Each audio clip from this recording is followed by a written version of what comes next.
갖고는 있지만 그래도 네. 녹화 영상 남기겠습니다. 네. 자, 안녕하세요. 최기문입니다. 저희 오늘 79차 소셜스쿨 원래 포럼 매월 한 차례씩 그 마지막 목요일에 열리고 있기 때문에 저희가 보통 말목회 포럼이라고 부르는데요. 그동안 지금 79차까지 왔으니까 원래 포럼이 79차면 꽤 관록이 쌓인 거거든요. 이제 80차를 눈앞에 두고 있으니까 벌써 한 7, 8년 운영을 해온 지금 포럼인데 작년 9월 이래로 이 코로나 때문에 저희가 오프라인에서 만날 수가 없어서 지금은 이제 줌으로 시작을 한 상태입니다. 벌써 작년 9월이었으니까 이제 거의 뭐 1년이 다 돼가네요.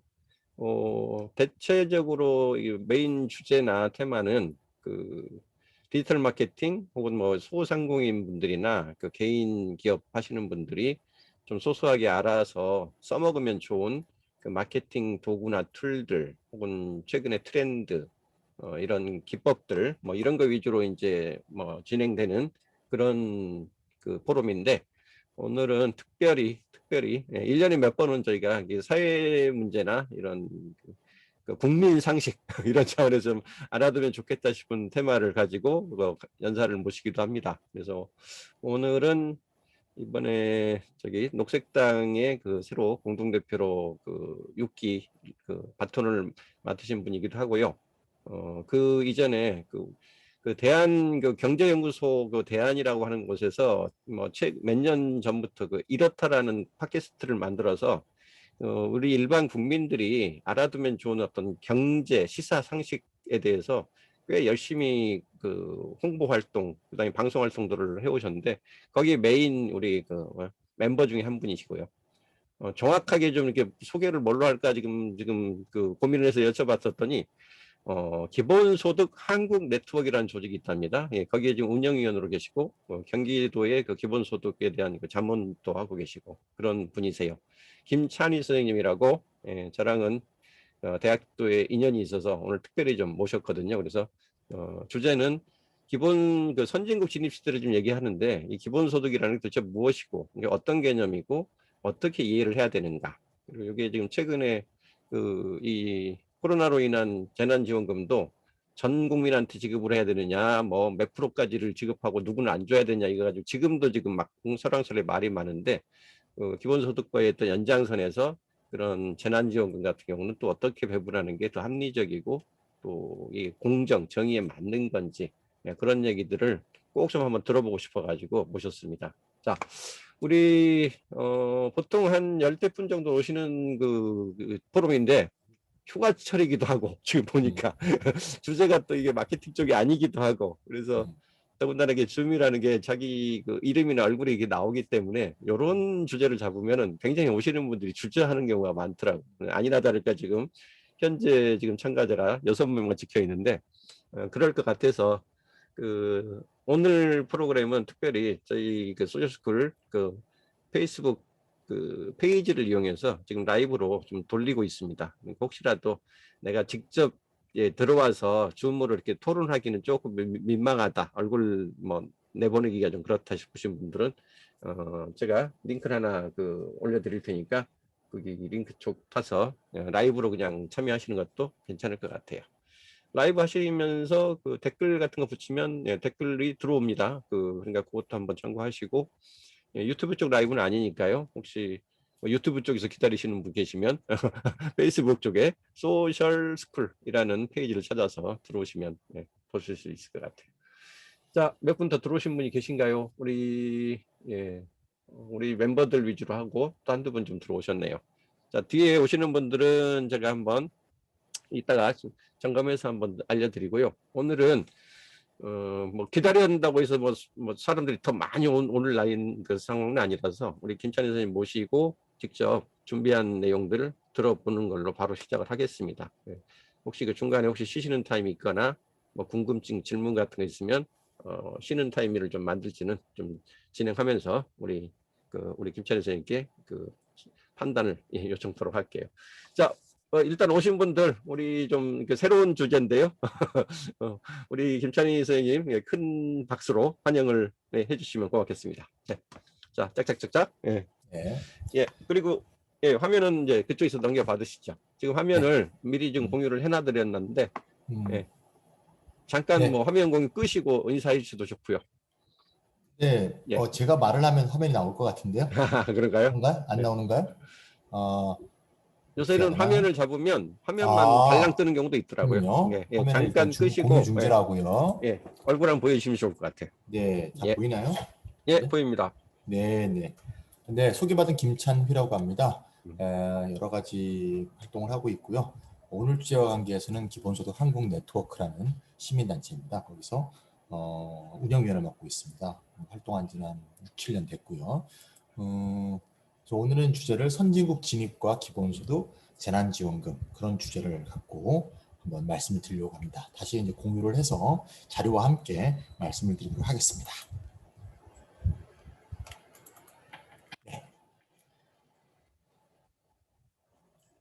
자, 먼저 선진국 진입에 대한 얘기부터 좀 말씀드리려고 합니다. 최근에도 기사도 보셨을 것 같은데요. 네. 먼저 웅크타드라는 거 제가 많이 아실 텐데 유엔의 이제 회의인데 무역과 개발에 관한 회의 이렇게 볼 수 있는데요. 웅크타드는 이제 뭐 선진국과 후진국으로 구별을 해서 선진국과 후진국 사이 어떻게 무역의 발전과 그런 걸 통해서 후진국의 경제 발전 이런 데 관심을 많이 기울이는 유엔 조직인데요. 그룹이 4개 그룹으로 되어 있죠. A, B, C, D 4개 그룹으로 되어 있는데 한국이 그동안 A 그룹에 속해 있었습니다. Asian and Africa Countries. 아시아, 아프리카의 저개발국 모임이죠. 98개국 모임에 속해 있었는데 얼마 전이죠. 2021년 7월 2일에 B 그룹으로 승격이 됐습니다. B 그룹은 거기 나와 있듯이 Developed Economies니까 선진국이 되겠죠. 선진국 32개국 속에 포함됐기 때문에 국제 공인 조직에 의해서 너희는 선진국이다. 이렇게 이제 규정이 됐다고 볼 수 있습니다. 그래서 공인된 선진국이 됐고요. 사실 다른 기준에 의하면 이미 선진국이 된 바 오래됐는데요. 예를 들면 OECD 같은 경우. OECD는 지금은 38개국까지 확대됐는데요. 한국은 굉장히 과거였던 96년 12월 12일에 이미 가입했습니다.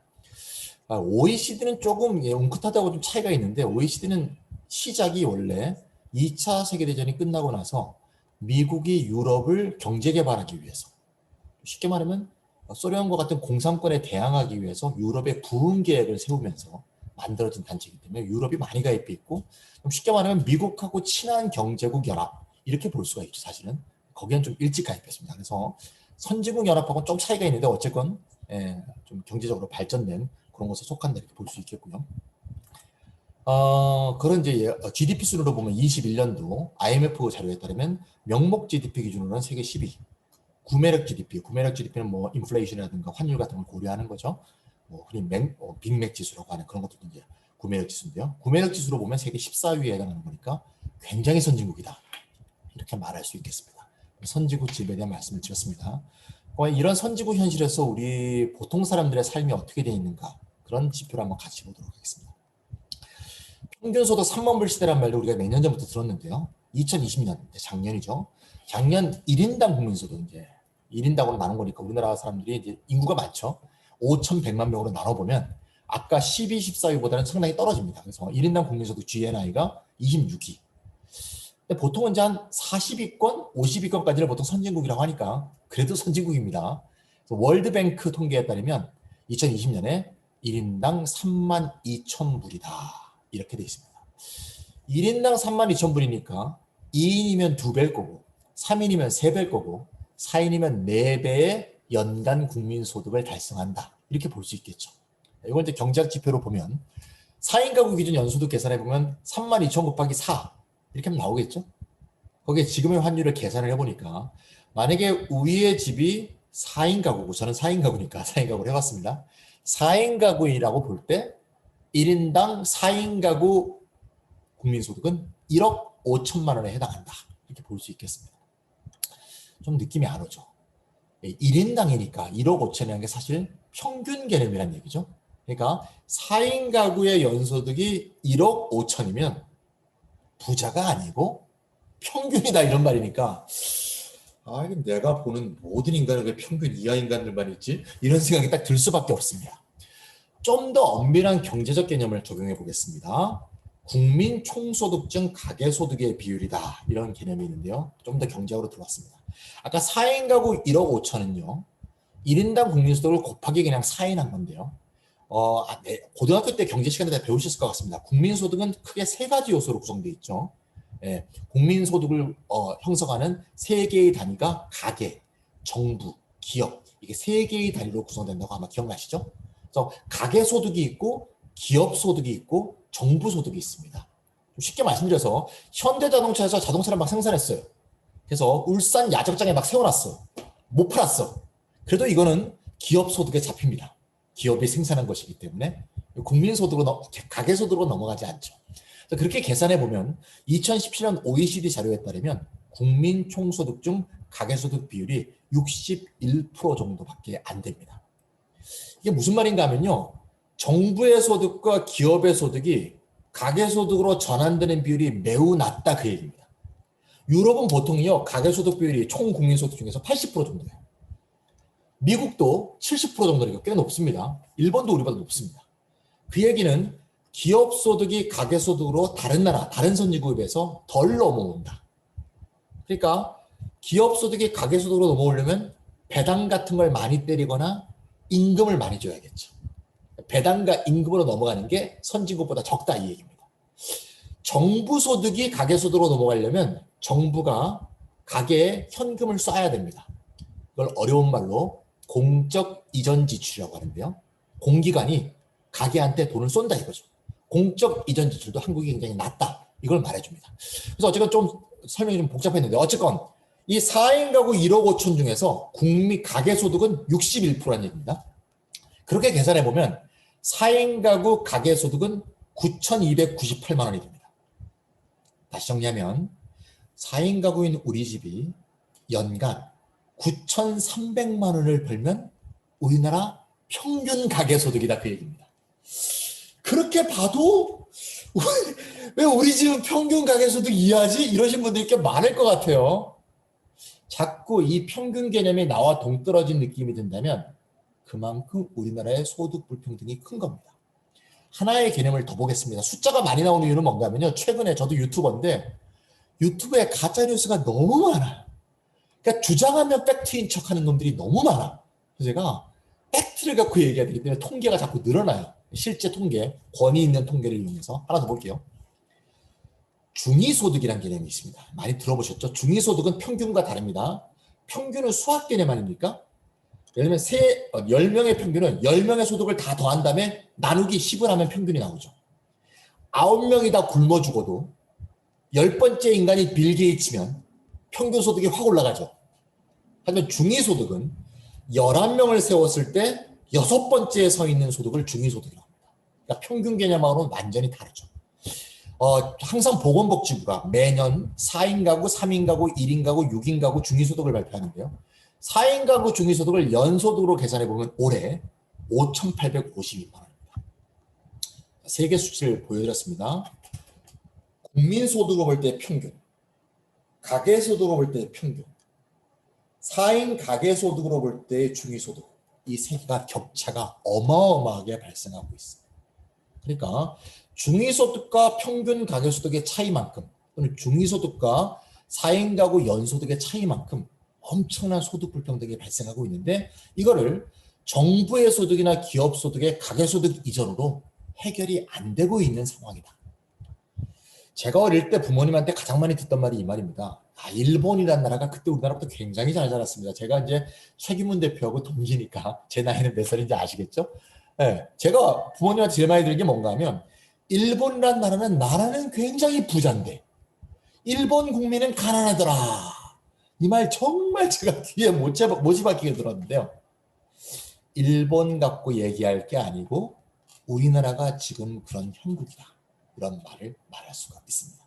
선진국 진입 속에서 발생하고 있는 한국의 보통 시민들의 삶 잘 이해하셨죠? 숫자를 보시면 굉장히 대단하기 때문에 좀 잘 기억해 두실 필요가 있습니다. 좀 더 본론 얘기 넘어갈게요. 한국의 소득 양극의 실상. 수치를 보시면 좀 더 느낌이 오실 겁니다. 자, 제목은 한국 상위 10%의 소득입니다.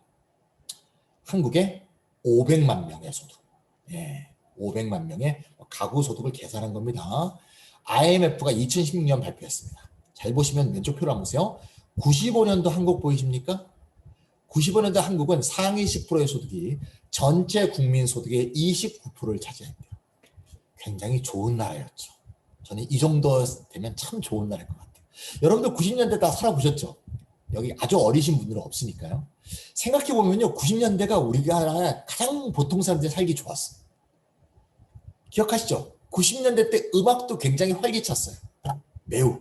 뭐 서태지가 난 알아요. 막 그러고 뭐 쿨, 뭐 그런 거 있잖아요. 뭐 김동률 뭐 이런 굉장히 노래들이 많이 나왔고 그런 풍부한 대중음악도 발전했고 당시에 자료화면 같은 거 보면 남자건 여자건 굉장히 옷차림도 화려하고 개방적입니다.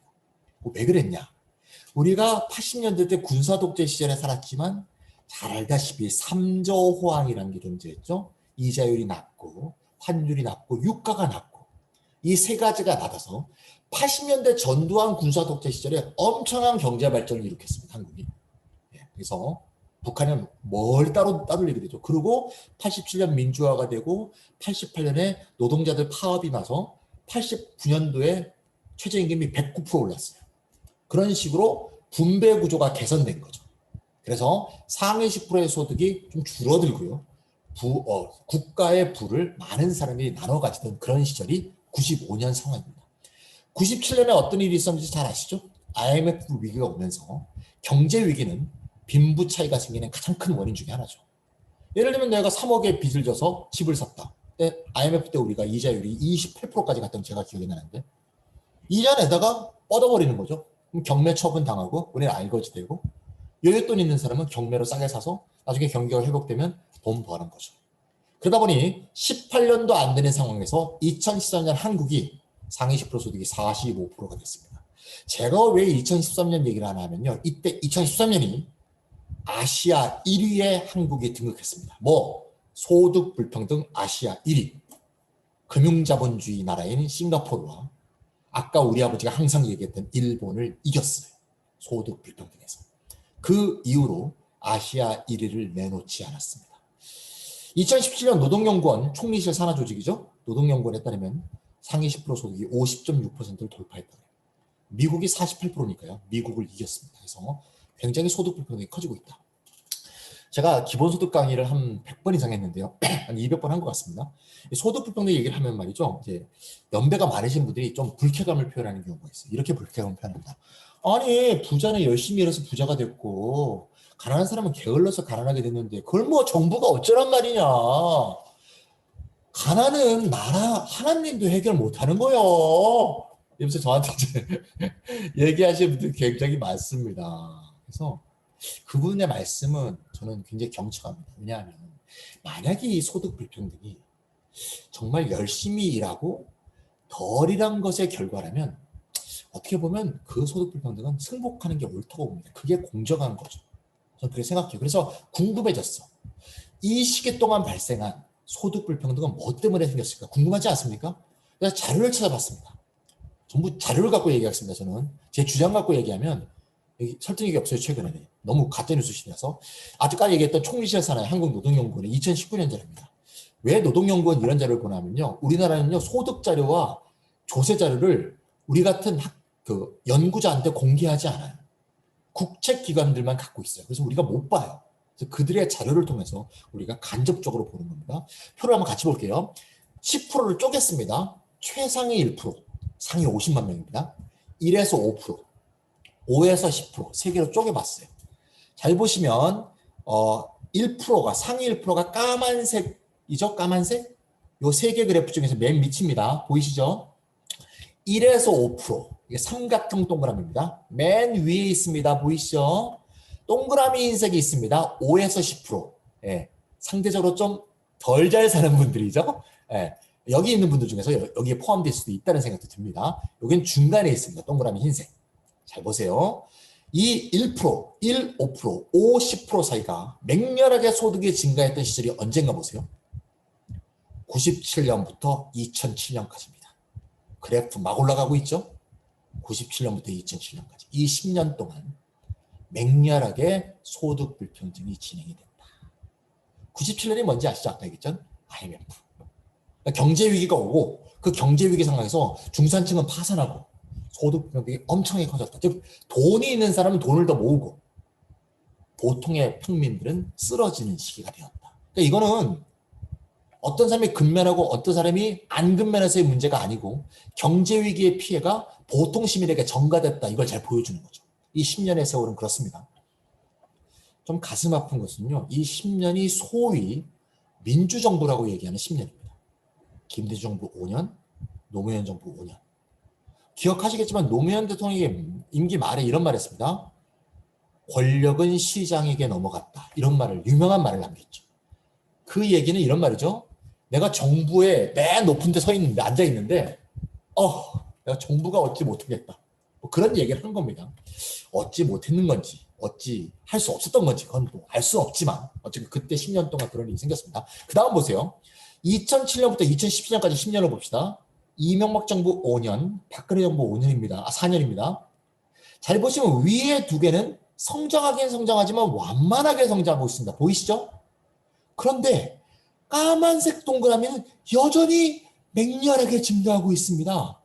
궁금하잖아요. 경제 위기는 끝났는데 상대적으로 안정 시기가 됐는데 2007년은 세계 금융위기가 도래하면서 2008년이죠. 세계 자산 가격이 폭락하던 시절이에요. 그래서 우리나라도 이명박 정부 5년 동안 부동산 가격이 가장 안정돼 있었습니다. 그런데 까만색 동그라미 여전히, 까만색 동그라미 누구예요? 상위 1%입니다. 상위 1%는 여전히 소득이 증가한다. 과연 이건 뭘까? 요 10년 동안 이명박 정부, 박근혜 정부 9년 동안 상위 1%가 각별히 1% 이하인 사람보다 열심히 일한 건 뭘까? 이걸 찾아봅시다. 네, 같은 노동연구원 자료입니다. 상위 1%로 이제 좁혔습니다. 상위 1%를 좁혀보니까 소득 3개의 소득 원천이 있습니다. 사업소득 1% 보이시죠? 금융소득 0.1% 보이시죠? 0.1%만 또 잡았어요. 상위 5만 명. 야, 임금소득 1%입니다. 그럼 1%의 소득을 사업, 금융, 임금으로 지난 7년 동안을 봤을 때, 9년 동안을 봤을 때 그래프가 맹렬하게 증가하고 있는 거 보이시죠? 동그라미 흰색입니다. 동그라미 흰색. 동그라미 흰색이 뭡니까? 금융소득. 예. 그러고 보니까 지난 10년 동안 우리가 제일 많이 들은 게 금융소득은 크게 두 가지죠. 배당소득과 이자소득. 최근에는 코인소득까지 들어가서 배당소득, 이자소득, 코인소득. 뭐 코인 같은 거나 주식 같은 거 해보면 운이 좋아서 벌었다고 하는 사람도 있지만 사실은 돈 여유가 있는 사람이 벌고 돈 여유가 없는 사람이 잃는 거 다 아시죠? 꿔서 투자하는 사람은 이자 부담에 직면해서 마음의 여유가 없습니다. 조금 오르면 팔게 되죠. 돈 여유 있는 사람은 아주 쉽죠. 여윳돈인데 뭐 애플, 아마존 이런 게 사놓고 가만히 있으면 잊었다가 깨나 보면 한참 올라가 있죠. 네, 금융소득은 돈이 돈을 낳는 소득입니다. 그러니까 근면에서 최소한 지난 9년 동안 상위 1%가 부자가 된 게 아니고 이 상위 1%가 지난 10년 동안에 최상위 10%의 소득을 주도했다. 이걸 잘 알 수가 있습니다. 재밌는 자료 하나 더 볼게요. 국세청 자료는 원래 공개가 되지 않는데 2016년 자료가 17년에 공개가 됐어요. 2017년에 어떤 일이 있었죠? 우리나라에 촛불 시위가 있었습니다. 정치적 격변이 오면요. 관료들이 가장 빠르게 반응합니다. 정권이 바뀔 것 같다. 그러면요. 이런 자료가 흘러나와요. 흘러나와고 17년에 흘러나와갖고 누구한테 줬나 하면 정의당의 심상정 의원한테 줬어요. 심상정 의원이 국회에서 발표했습니다. 그래서 그거를 제가 지금 표로 만들어서 보여드릴게요. 왼쪽이 상위 0.1%의 평균입니다. 0.1% 꼭대기가 아니고 평균. 오른쪽이 하위 10% 평균입니다. 여기 보고 계시는 저나 모든 분들이 두 군데 어디에도 속해 있지 않을 거라고 봅니다. 어쨌건 볼게요. 근로소득과 금융소득인 이자소득, 배당소득의 차이를 말해주고 있습니다. 먼저 근로소득 볼게요. 근로소득은 몇 배의 차이가 났냐? 950배 차이입니다. 여러분 어떻게 생각하세요? 950배 차이 큰가요? 작은가요? 뭐 크다고 볼 수도 있고요. 작다고 볼 수도 있을 것 같아요. 근데 저는 이런 거는 분명히 반대합니다. CEO 월급이 일반 노동자 월급과 비슷하고 같아야 된다. 저는 그거 절대 동의하지 않습니다. CEO 월급이 당연히 더 많아야죠. 왜? CEO의 결정과 의사결정이 얼마나 중요한 역할을 하겠어요. 거기에 속해 있는 노동자와 기업에도 중요한 결정이지만 국민 경제에서도 중요한 결정이거든요. 당연히 월급이 많아야 되죠. CEO의 근로소득은 월급은 근로소득입니다. 과연 950배까지 나야 되는지 모르겠습니다만 어쨌건 차이가 나는 거를 그리 문제 삼고 싶진 않아요. 이거는 CEO가 얼만큼 노동시간을 투여했는가 이렇게 계산하면 안 된다고 봅니다. 근데 이자소득 볼게요. 이자소득 몇 배 차이가 나느냐. 172만 배. 그렇겠죠? 하위 10%가 오히려 마이너스 통장일 텐데 무슨 이자소득이 있겠습니까? 배당소득은 몇 배 차이 날까요? 1035만 배. 많이 들어가 있죠. 1035만 배. 실제로 엄청난 소득 차이가 발생하고 있는 건 이자소득과 배당소득이라는 걸 잘 말해준 통계입니다. 위아래로 보세요. 위아래로. 상위 0.1%의 근로소득 평균은 얼마? 6억이에요. 상위 0.1%의 무슨 소득? 배당소득 평균은 얼마? 8억입니다. 이미 상위 0.1% 50만 명입니다. 50만 아니 5만 명이죠. 상위 0.1%인 5만 명의 경우 근로소득보다 배당소득이 이미 더 많습니다. 가끔 진보적인 사람들이라는 사람 중에 가끔 이런 거 주장하는 사람들이 있어요. 최고임금제 들어보셨나요? 최고임금제는 뭔가 하면요. 이 6억 6천 있죠. 6억 6천을 낮추자는 거예요. 예. CEO 임금이 너무 많으니 최고임금제에서 요걸 낮추자. 취지가 뭔지는 저도 이해하겠어요. 임금소득의 격차를 줄여보자는 얘기죠. 그렇게 얘기하면요. 이 상위 0.1%는 어떻게 반응하는지 아시면 이렇게 반응합니다. 말도 안 돼! 이건 뭔가 색깔이 이상한 주장이야! 막 흥분하는 척 하잖아요. 겉으로는 흥분하는 척 하지만 속으로는 그렇게 생각할 거예요. 병신들. 내가 근로소득으로 사는 줄 알아? 내가 이미 배당소득이 더 많아 이 바보야. 아마 속으로는 그렇게 생각하고 있을 거예요. 그러니까 최고임금제라는 게 매우 진보적으로 보이지만 지금의 경제 변화를 잘 보여주고 있지 못합니다. 네. 그래서 여러분 CU도 아시죠? CU? 제 조카가 CU에서 일하기 때문에 CU에 저 관심이 많은데요. CU의 대주주는 누군지 아시죠? 여기 이제 다 그런 쪽에 관심 많으신 분들은요. CU의 대주주는 홍석조라는 분이죠. 홍석현 동생이죠. 네, 중앙일보의 홍석현 씨. 홍석현의 넷째 동생인가 그럴 겁니다. 아마 5째 아들로 알고 있습니다. 홍석조 씨와 홍석조 씨 와이프와 홍석조 씨 아들 셋이 지분 80% 이상을 다 갖고 있어요. 제가 작년인가 재작년에 신문을 봤는데요. 지난 5년간 CU의 이 3명이 받은 배당소득이 400억이었어요. 그러니까 이익을 내고 대주주한테 다 배당 치는 거죠. 그러면 돈이 돈을 낳게 돼 있기 때문에 자산소득의 차이가 그대로 소득 차이로 나타날 수밖에 없는 게 이게 우리나라 소득 양극화의 지금 심각한 문제입니다. 따라서 더 열심히 일해서 소득 차이가 발생했다는 것은 근로소득에 대해서는 뭐 조금은 얘기할 수 있을지 모르겠지만 전반적인 소득 불평등에 대해서는 얘기할 수 없다. 이렇게 말할 수 있습니다. 따라서 해법이 쉽지 않은 겁니다. 다음 얘기 넘어갈게요. 제가 아까 말씀드렸습니다. 그래서 아까 전체 국민 총소득 중에서 가계소득이 61%밖에 차지하는 건 거의 이게 후진국형이거든요. 웅크타드 32개국형은 아니에요. 그러면 결국 조세와 공적 이전 지출이 재분배 기능이 약화되어 있다. 여러분 다 경제학 원론도 조금 더 보셨을지 모르겠는데 저는 이제 학부 때 경제학을 했습니다. 경제학 원론 보면 이렇게 돼 있어요. 자본주의 경제의 가장 큰 장점은 경쟁을 통한 성장을 고무하는 데 있다고 써 있어요. 분명히. 경쟁 자본주의. 경쟁이 자본주의의 가장 큰 장점이라고 되어 있습니다. 저도 동의합니다. 근데 가장 나쁜 점은 뭐라고 써 있냐면 소득 불균형이 발생한다는 게 가장 나쁜 점이라고 써 있습니다. 경제학 원론에. 그건 뭐 좌파 경제학자가 쓴 것도 아니고 일반적인 보수적인 경제학자가 쓴 맨큐라든가 이런 경제학 책에 나오죠. 이중구 교수라든가 이렇게 나옵니다. 그래서 그러한 소득 불평등은 조세와 공적 이전 지출, 아까 얘기했죠. 정부가 국민에게 주는 돈 이런 거로 재분배해야 된다. 그래야 자본주의 경제에 오히려 활력이 생긴다. 이렇게 돼 있습니다. 이게 우리나라는 굉장히 약화되어 있다는 걸 아까 말씀드렸죠. 얼마큼 약화되어 있는가 수치로 한번 보겠습니다. 이걸 제가 어저께 11시까지 하면서 새로 다 만든 겁니다. 제가 원래 갖고 있던 것보다 한 10페이지 정도를 추가했습니다. 지니계수라고 들어보셨죠? 지니계수. 로렌츠 곡선에서 나오는 건데 어려운 말은 좀 깨고요.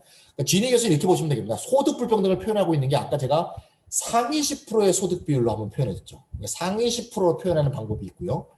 지니계수라는 수치로 표현하는 방법이 있습니다. 결론부터 말씀드릴게요. 지니계수가 1부터 0 사이인데요. 지니계수가 1이면 완전 불평등 사회입니다. 지구상에 존재하지 않죠. 지니계수가 0이면 모두 소득이 똑같은 나라입니다. 이런 나라도 당연히 존재하지 않죠. 그래서 보통 나라는 지니계수가 0과 1 사이입니다. 그러면 0에 가까울수록 좋은 사회일까요? 1에 가까울수록 좋은 사회일까요? 네.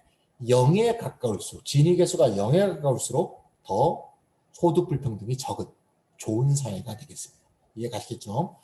자, 제목을 좀 보세요. 지니 계수인데 before, after taxes and transfers 영어를 그대로 한번 썼습니다. taxes는 세금이고요. transfer는 아까 정부가 국민에게 주는 돈, 뭐 아동수당, 출산수당, 결혼수당 등등등 transfer, 공적 이전 지출 합친 겁니다.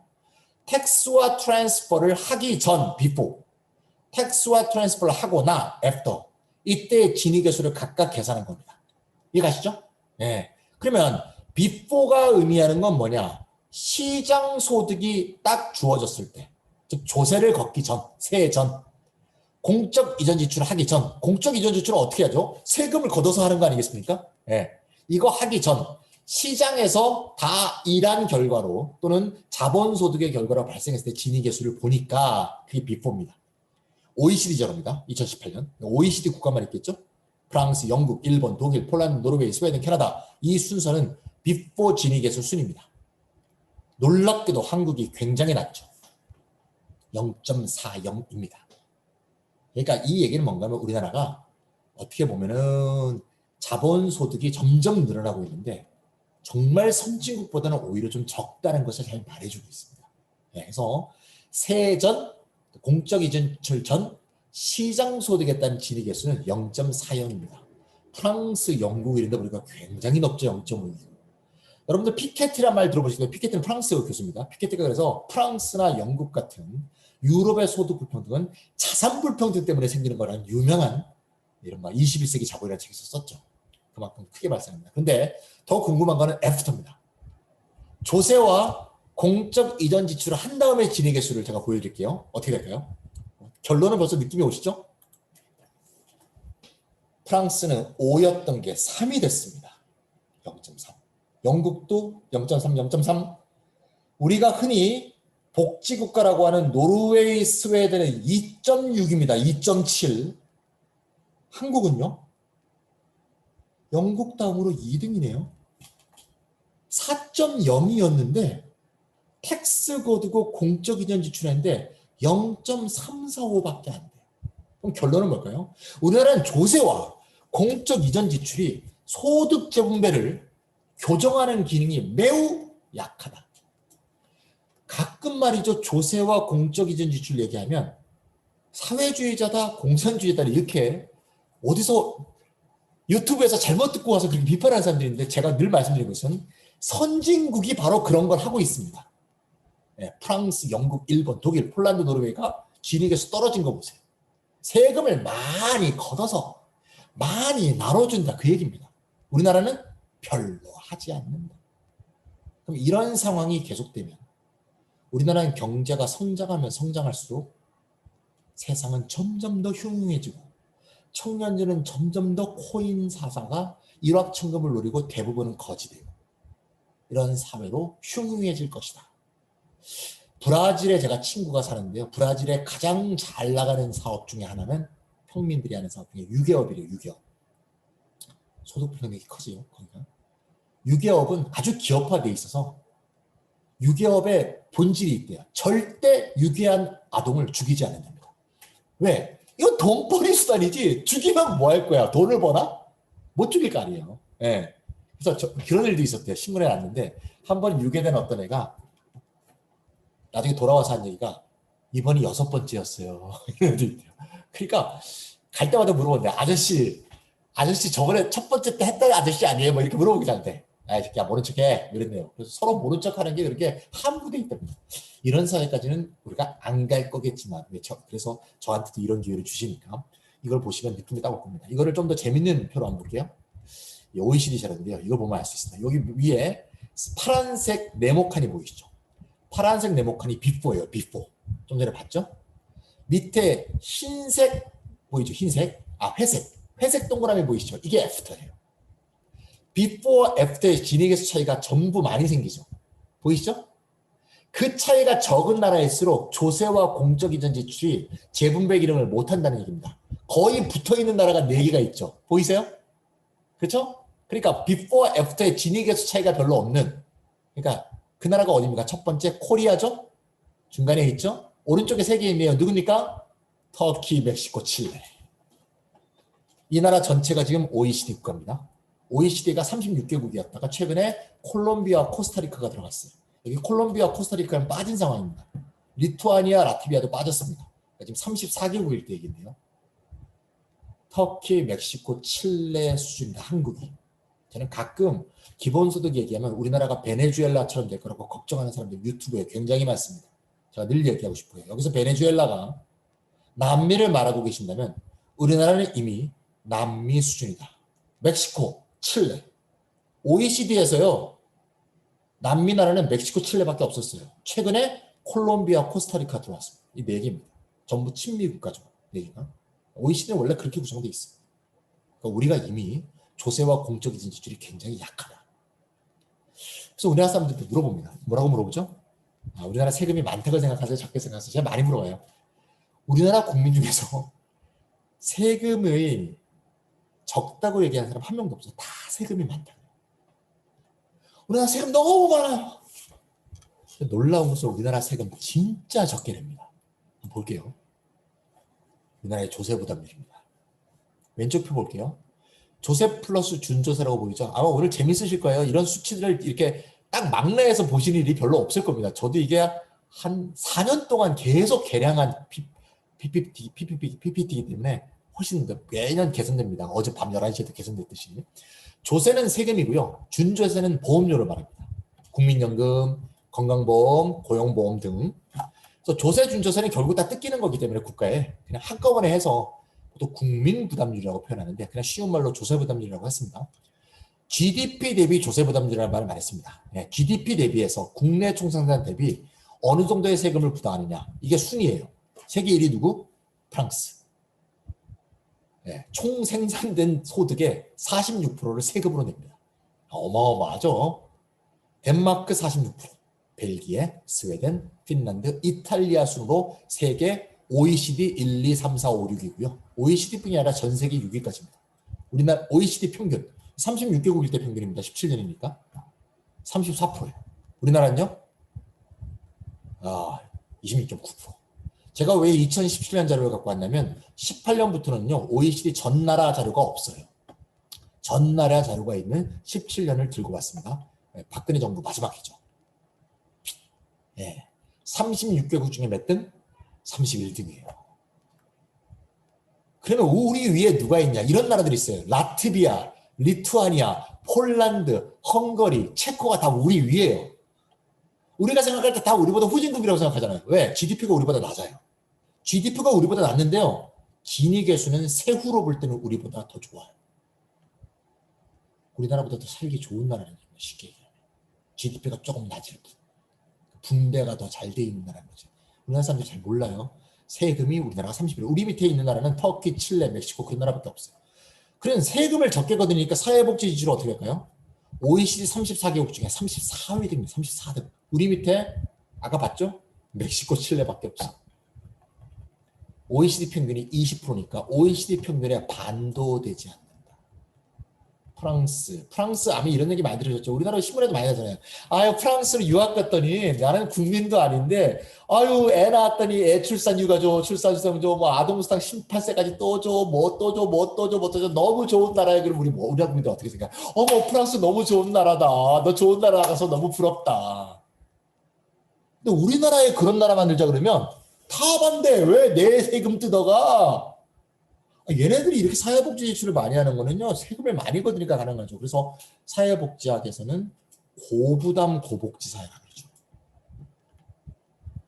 쉽게 생각하면 이겁니다. 우리가 똑같이 세금을 10%씩 더 내자고 해도 그러면 100억을 번 사람은 10억을 더 내겠죠. 1000만 원 번 사람은요. 100만 원 더 냅니다. 그러니까 똑같이 조세 부담률을 높였을 때 이게 소득재분배 기능이 있을 수밖에 없게 돼 있습니다.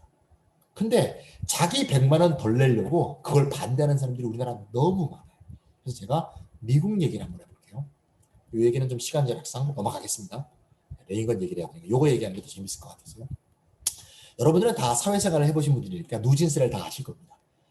우리가 소득 구간에 따라서 세율을 달리하는 걸 누진세라고 그러죠. 소득 구간에 따라서 세율을 똑같이 한다 하더라도 부자가 더 많이 내게 돼 있는 게 당연합니다. 왜? 소득 불평등이 존재하니까. 근데 세계의 모든 자본주의 국가는 소득 구간이 높아질수록 세율 자체를 높이죠. 예를 들면 연간 소득 1,000만 원에서 2,500만 원 사이가 뭐 25%면 2,500만 원에서 4,000만 원 구간은 35% 세율. 이렇게 세율이 높아지죠. 이해가시죠? 우리나라 지금 세율 최고 세율이 종합소득 45%까지 올라갔잖아요. 예. 박근혜 정부 때 42%까지, 문재인 정부 때 45%까지 올라갔죠. 세율을 소득 구간이 높아질 때마다 세율을 높이는 이유는 역시 경제학 책에 나오는데요. 소득 구간의 높은 구간에 있는 것일수록 불로소득일 가능성이 높다는 거예요. 그렇겠죠. 근로소득으로 얻을 수 있는 것은 한계가 있으니까. 그래서 세율을 높인다는 거예요. 모든 자본주의 국가는 그렇게 합니다. 미국 얘기입니다. 이거 미국. 잘 보세요. 그러면 소득 구간이 가장 높은 구간에서 최고 세율이 존재하겠죠. 영어로는 마지널 텍스라고 하는데요. 미국이 최고 세율이 가장 높았던 때가 91%입니다. 와, 어마어마하죠. 언젠가 하면 46년부터 63년까지입니다. 대통령은 아이젠하워, 그다음에 케네디, 존슨. 공화당, 민주당 정권으로 왔다 갔다 한 시기 동안 최고 세율이 91%니까 일정 소득 이상 번 것에 대해서는 91%를 세금으로 내라. 그랬던 시절이 존재해요. 계산해 보니까 그때 이게 91% 이상이 뭔가 하면요. 40만 불이 넘는 구간이었어요. 그러니까 연간 소득이 40만 불이 넘는다면 40만 불 넘은 액수에 대해서는 예를 들면 70만 불을 벌었다면 30만 불 초과한 액수에 대해서는 91%를 토해내라. 그런 뜻이죠. 이 얘기하면 참 다들 놀래요. 네. 그래서 제가 궁금해졌어요. 60년대 때 40만 불이었으면 지금 얼마 정도일까? 미국의 CPI, 그 소비자 지수를 계산했더니 그때에 비해서 미국이 인플레이션이 8배 발생했어요. 8배. 그러니까 지금으로 보면 연간 320만 달러니까 연간 35억이에요. 연간 35억보다 더 번 거는 91% 토해내라. 그게 미국의 경제 황금기입니다. 미국이 중산층이 제일 잘 사던 시절. 50년대, 60년대. 아메리칸 드림이라고 정말 TV만 틀면 정말 행복하게 사는 백인 정상 가족의 모습이 나오던 그런 시대입니다. 그러다가 뚝뚝뚝 떨어지기 시작해서 50%로 떨어진 시기가 1980년. 여러분들 기억하실 거예요. 로널드 레이건이라는 대통령이 나와서 신자유주의가 시작된 게 80년입니다. 그래서 세금을 확 깎았고요. 제일 많이 깎으신 분은 28%까지 깎았습니다. 뭘? 최고 세율을. 최저 세율이 10%도 안 됐어요. 그때. 누굴까요? 미국에서 전쟁 제일 많이 한 사람이죠. 네. 부시. 조지 부시 때 최고 세율이 28%까지 떨어졌습니다. 그러다가 클린턴 때 조금 올라가서 오바마 때 39.6%까지 갔어요. 그런데 다시 트럼프가 37%로 떨어뜨렸습니다. 2.6% 가냈죠. 그래서 트럼프가 16년에 대통령에 당선되게 되죠. 대통령에 당선된 다음에 18년에 최고 세율을 낮췄습니다. 트럼프는 말이죠. 세금을 깎아주겠다는 걸 공약을 내고 대통령이 됐습니다. 그래서 제가 항상 물어봅니다. 39.6%를 최고세율 30% 깎아주면서 서민들의 세금도 같이 깎아주겠다고 했습니다. 제가 한번 질문 드려볼게요. 트럼프가 최고세율을 낮추면서 서민들의 세금도 깎아주겠다고 했는데 깎아줬을까요? 안 깎아줬을까요? 제가 수많은 강연을 하면서 이렇게 우리나라 국민들한테 보면 우리나라 국민들의 답은 똑같아요. 안 깎아줬어요. 그래요. 우리는 정치는 늘 거짓말하는 사람들이고 정치인 말은 항상 거짓말하고 우리는 학습되어 있기 때문에 그렇게 생각하는데요. 미국에서는 그렇게 하면 큰일 납니다. 4년 뒤에 재선이 안 됩니다. 그래서 실제로 깎아줬어요. 얼마나 깎아주는가 제가 계산했습니다.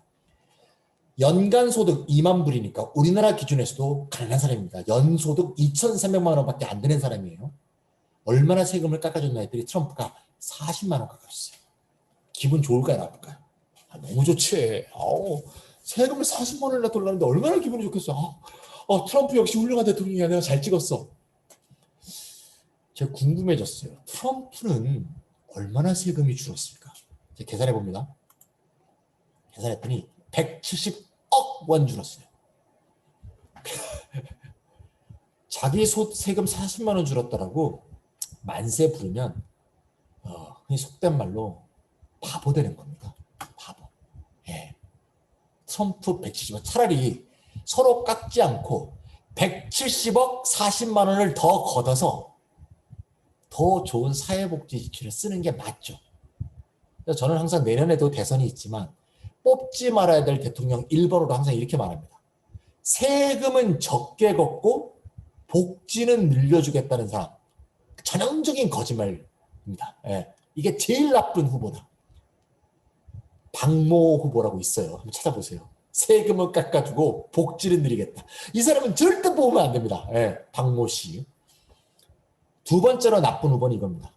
세금은 늘리지 않으면서 복지는 늘리겠다. 이건 거짓말은 아니에요. 하지만 그렇게 늘리는 복지 지출은 아주 소폭의 증가에 지나지 않을 것이다. 아까 우리가 봤죠. 진위 개수에 큰 변동이 없을 것이다. 그래서 어떻게 하면 더 국민으로부터 더 부담하게 해서 그걸 갖고 재원을 갖고 복지 지출을 늘릴 것인가, 이 계획을 세워야 됩니다. 그러면 이제 이런 의문이 남죠. 우리나라 국민들이 그러면 세금이 많다고 생각하고 세금을 내고 싶어 하지 않는 게 그러면 바보 같은 행동이냐? 저는 그렇게 생각하지 않아요. 우리나라 국민들이 절대 바보가 아닙니다. 다 현명하게 행동하는 거죠. 왜?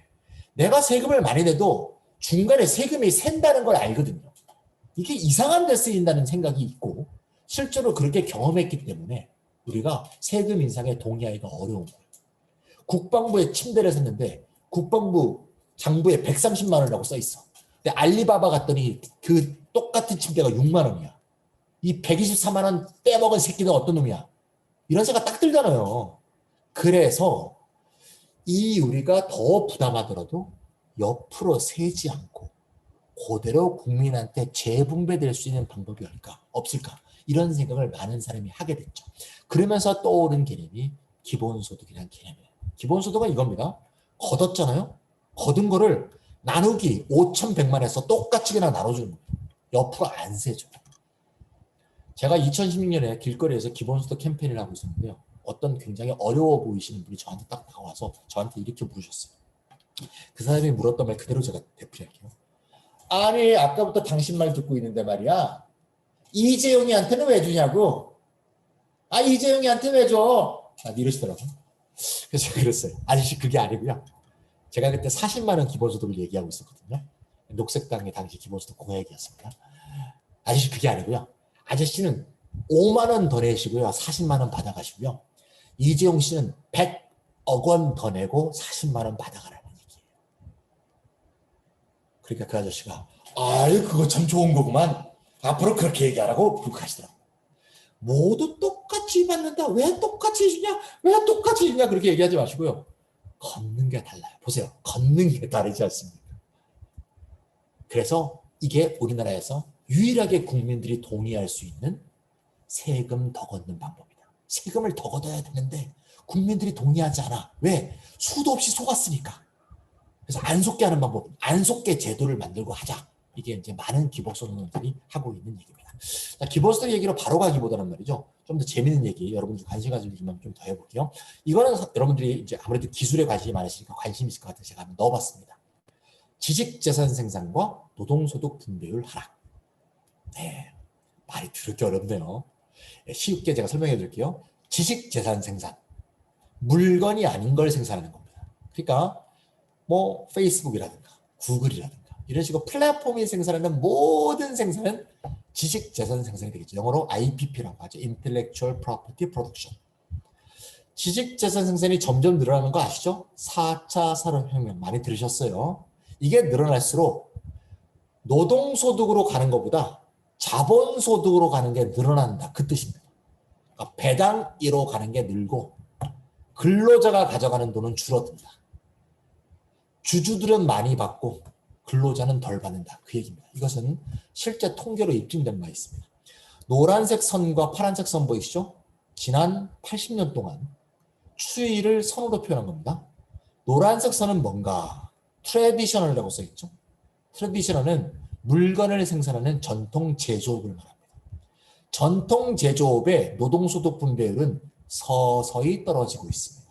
그러니까 제조업은 그나마 노동자한테 임금으로 많이 준다 그 말이죠. 그래서 제가 항상 회사를 운영하면서 임금을 많이 주는 사업가는 무조건 애국자다 그런 얘기를 하는 이유입니다. 기본적으로 애국자다. 예. 또 다른 문제들도 있겠지만 밑에 파란색을 볼게요. 파란색은 급격하게 떨어지고 있는데 그게 뭐냐? 애그리게이트라고 되어 있죠. 애그리게이트는 총이라는 뜻이에요. 총, 전체. 그럼 전체에는 전통적 제조업에다가 지식재산 생산이 함께 들어가 있겠죠? 그러면 노란색에 비해서 파란색은 지식재산 생산이 더 더해 있는 거니까 지식재산 생산을 추가하니까 노동소득 분배율이 현저하게 떨어진다는 걸 잘 보여주죠. 따라서 결국은 이 문제는 뭘 말해주느냐. 지식재산 생산이 위주가 되고 있는 4차 산업혁명 시대에는 최저임금을 올려봤자 그거의 수혜를 받는 사람이 점점 줄고 있다 그 얘기입니다. 이해가시죠? 최저임금이 알바 노동자한테는 나름 의미 있는 것인지 모르겠지만 전반적인 노동소득 분배율 개선에는 도움이 되지 않는다라는 걸 미국의 통계로 이미 보여주고 있고 우리나라도 그렇겠죠. 이건 그냥 빨리 넘어갈게요. 세계 주요 시가총액 1위, 3위, 4위, 5위, 6위, 7위, 8위.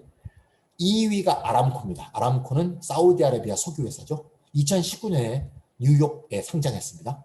아람코가 있기 전까지는요. 모두 다 플랫폼 기업이었어요. 아람코가 2위를 차지하고 나서는요.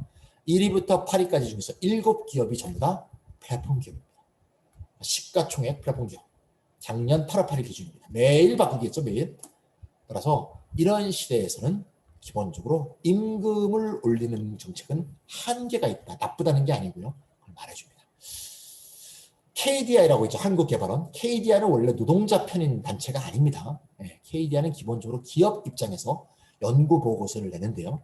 2019년에 유명한 보고서를 냈습니다. 지식재산 생산과 노동소득 분배율 하락에 됩니다. 같이 한번 읽어볼게요. 전통적 유형자본이 1% 증가하면 법인의 노동소득 분배율은 상승하는데 지식자본이 1% 늘어나면 노동소득 분배율은 오히려 하락하는 것으로 추정된다. 그러니까 자본이 늘어난다는 건 투자가 늘어났다는 얘기 아니에요? 투자가 늘어나면 늘어날수록 노동소득이 가져가는 건 줄어들 걸 그 얘기죠. 그 얘기는 경제성장의 몫을 노동자들이 가져가지 못한다 그 뜻이죠. 그래서 결론이 이거예요. AI, 빅데이터, IoT 등 지식경제가 커지면 커질수록 사후적이고 간접적인 정책, 여기서 사후적이고 간접적이란 건 시장 분배가 이루어진 뒤에 이런 뜻이죠. 시장에서 분배가 이루어진 뒤, 즉 after tax and transfer를 통해서 자본소득과 노동소득의 격차를 보완해야 하는 것이 바람직하다. 이런 결론을 낸 것이고 이거는 KDI만 얘기하는 게 아니라 전 세계의 선진자본주의 경제학자들이 다 얘기하고 있고 선진자본주의는 아까 우리 봤듯이 실천하고 있다. 우리나라만 못하고 있다. 자, 그럼 여기서 이제 본론으로 들어갈게요. 사후적이고 간접적인 정책 중에서는 어떤 정책이 제일 좋을까? 저는 기본소득을 계속 주장해왔던 사람이니까 저는 기본소득이 가장 좋다고 생각하지만 답정너가 될 수는 없잖아요. 답을 정해놓기보다는 하나하나 검토하는 방법을 통해서 같이 한번 생각하도록 제가 PPT를 한번 구성해봤습니다. 첫 번째, 어떤 인컴 개런티가 필요한 것인가? 첫 번째, 우리나라가 오랫동안 써왔던 방법입니다. 공공부조 방식, 사회복지학에 나오죠. 공공부조 방식, 우리나라의 대표적인 게 생계급여입니다. 언제 시작됐냐면요. 김대중 정부 때 시작됐습니다. 국민기초생활보장제도에 따른 제도고요. 이게 이제 박근혜 정부 때 맞춤형 복지라 그래서 생계급여, 주거급여, 교육급여, 의료급여 이 네 가지를 나눠서 차별적으로 급여를 주는 것으로 발전시켰습니다. 그래서 김대중 정부 때와 박근혜 정부 때 혼합돼서 지금 제도가 구성되어 있죠. 간단히 말해서요. 소득과 재산을 조사한 다음에 소득과 재산이 아주 작은 사람들만 골라서 주는 복지입니다. 우리나라 국민 중에서 한 3% 정도도 안 됩니다. 받는 사람이. 그래서 중위소득의 30% 이하가 받습니다. 아까 기억나시죠? 평균 소득에 비해서 평균 가계소득은 매우 낮고 평균 가계소득보다 중위소득은 그 반밖에 안 되는데 그 중위소득에 또 30% 이하만 줘요. 그러니까 정말 찢어지게 가난한 사람만 주는 겁니다. 네. 평균 소득의 30%가 아니고 중위소득의 30%입니다. 올해 최대액이 1인 기준 월 54만 원까지 줘요. 근데 지금 제가 아까 설명했듯이 이해가실 수 있죠? 재산과 소득을 계산해서 아주 작은 사람한테만 주니까 재산과 소득이 늘어나면 깎습니다. 재산과 소득이 늘어나면요. 깎을 뿐만 아니라 많이 늘어나면 수급자 혜택에서 박탈시켜버립니다. 그럼 어떻게 해야 돼요? 소득과 재산을 안 늘립니다. 왜? 늘려봤자 우리 같은 상태가 안 되는 사람들이기 때문에. 실제로 제도 설계가 어떻게 되냐면요. 생계급여 받던 사람이 갑자기 몸이 좀 안 아파. 나도 일할 수 있게 돼서 열심히 봉제 공장에 가서 50만 원을 벌었어요. 그러면 그 중에 70%를 깎아요. 어디서? 생계급여에서. 그래서 열심히 일해서 50만 원 벌죠. 그럼 생계급여가요 15만 원으로 줄어요. 그럼 여러분 하시겠어요? 안 하시겠어요? 당근 안 하죠. 한 달 동안 가만히 있어도 50 나오는데 죽으라고 일하고 그래서 65를 벌어요? 미쳤어요? 그래서 생계급여를 받게 되면요 일을 안 하게 됩니다. 그런 말이죠. 저는 일을 안 하게 된 게 너무 당연하다고 생각해요. 이분들의 잘못이 아니에요. 제도가 그렇게 설계가 돼 있어요. 근데요 저기 높은 곳에서 돈 주는 거 결정하시는 기재부 관리들이 이렇게 딱 보고 있어요. 말이에요. 높은 데서 보면 이 사람들 봐라 이거. 돈을 주니까 일을 안 하네. 설계를 바꿔야겠다. 그래서 나온 게 바로 이겁니다. 어떻게? 일을 안 하면 적게 주고요. 일을 더하면 더할수록 더 주자. 복지제도 설계를 일한 양과 비례해서 설계하는 겁니다. 이거를 설계하신 분이 유명한 미국입니다. 미국에서 EITC라는 걸 개발했습니다. Earned Income Tax Credit라는 건데요. 지금도 미국은 하고 있습니다. 이거를 본따서 우리나라도 근로장려금이라는 게 도입이 돼 있어요. 자, 정리해 볼게요. 공공부조 생계부여는 급여는 일 안 하는 사람한테 주는 겁니다. 이거는요 영어로 working poor라고 하는데요. working poor. 일을 하는데도 가난한 사람을 위해서 일을 더할수록 돈을 더 주는 거예요. 이거를 workfare, 근로연계복지라고 합니다. 맞벌이 가구, 호벌이 가구, 단독 가구에 따라서 주는 액수가 다른데 파란색 단독 가구만 볼게요. 파란색 단독 가구는 밑에 보시면 맨 밑에 겁니다. 녹색으로 시작해서 파란색으로 가다가 파란색으로 떨어지고 있죠. 정리하면 이겁니다. 연소득 2천만 원 이하인 사람만 대상자입니다. 1인 가구 기준. 그러면 내가 연소득이 400만 원이에요. 그러면 근로장려금을 얼마까지 준다? 150만 원까지 주는 거예요. 이해 가시죠? 그럼 예를 들면 내가 연소득이 200이잖아요. 그러면 근로장려금을 70만 원밖에 안 줘요.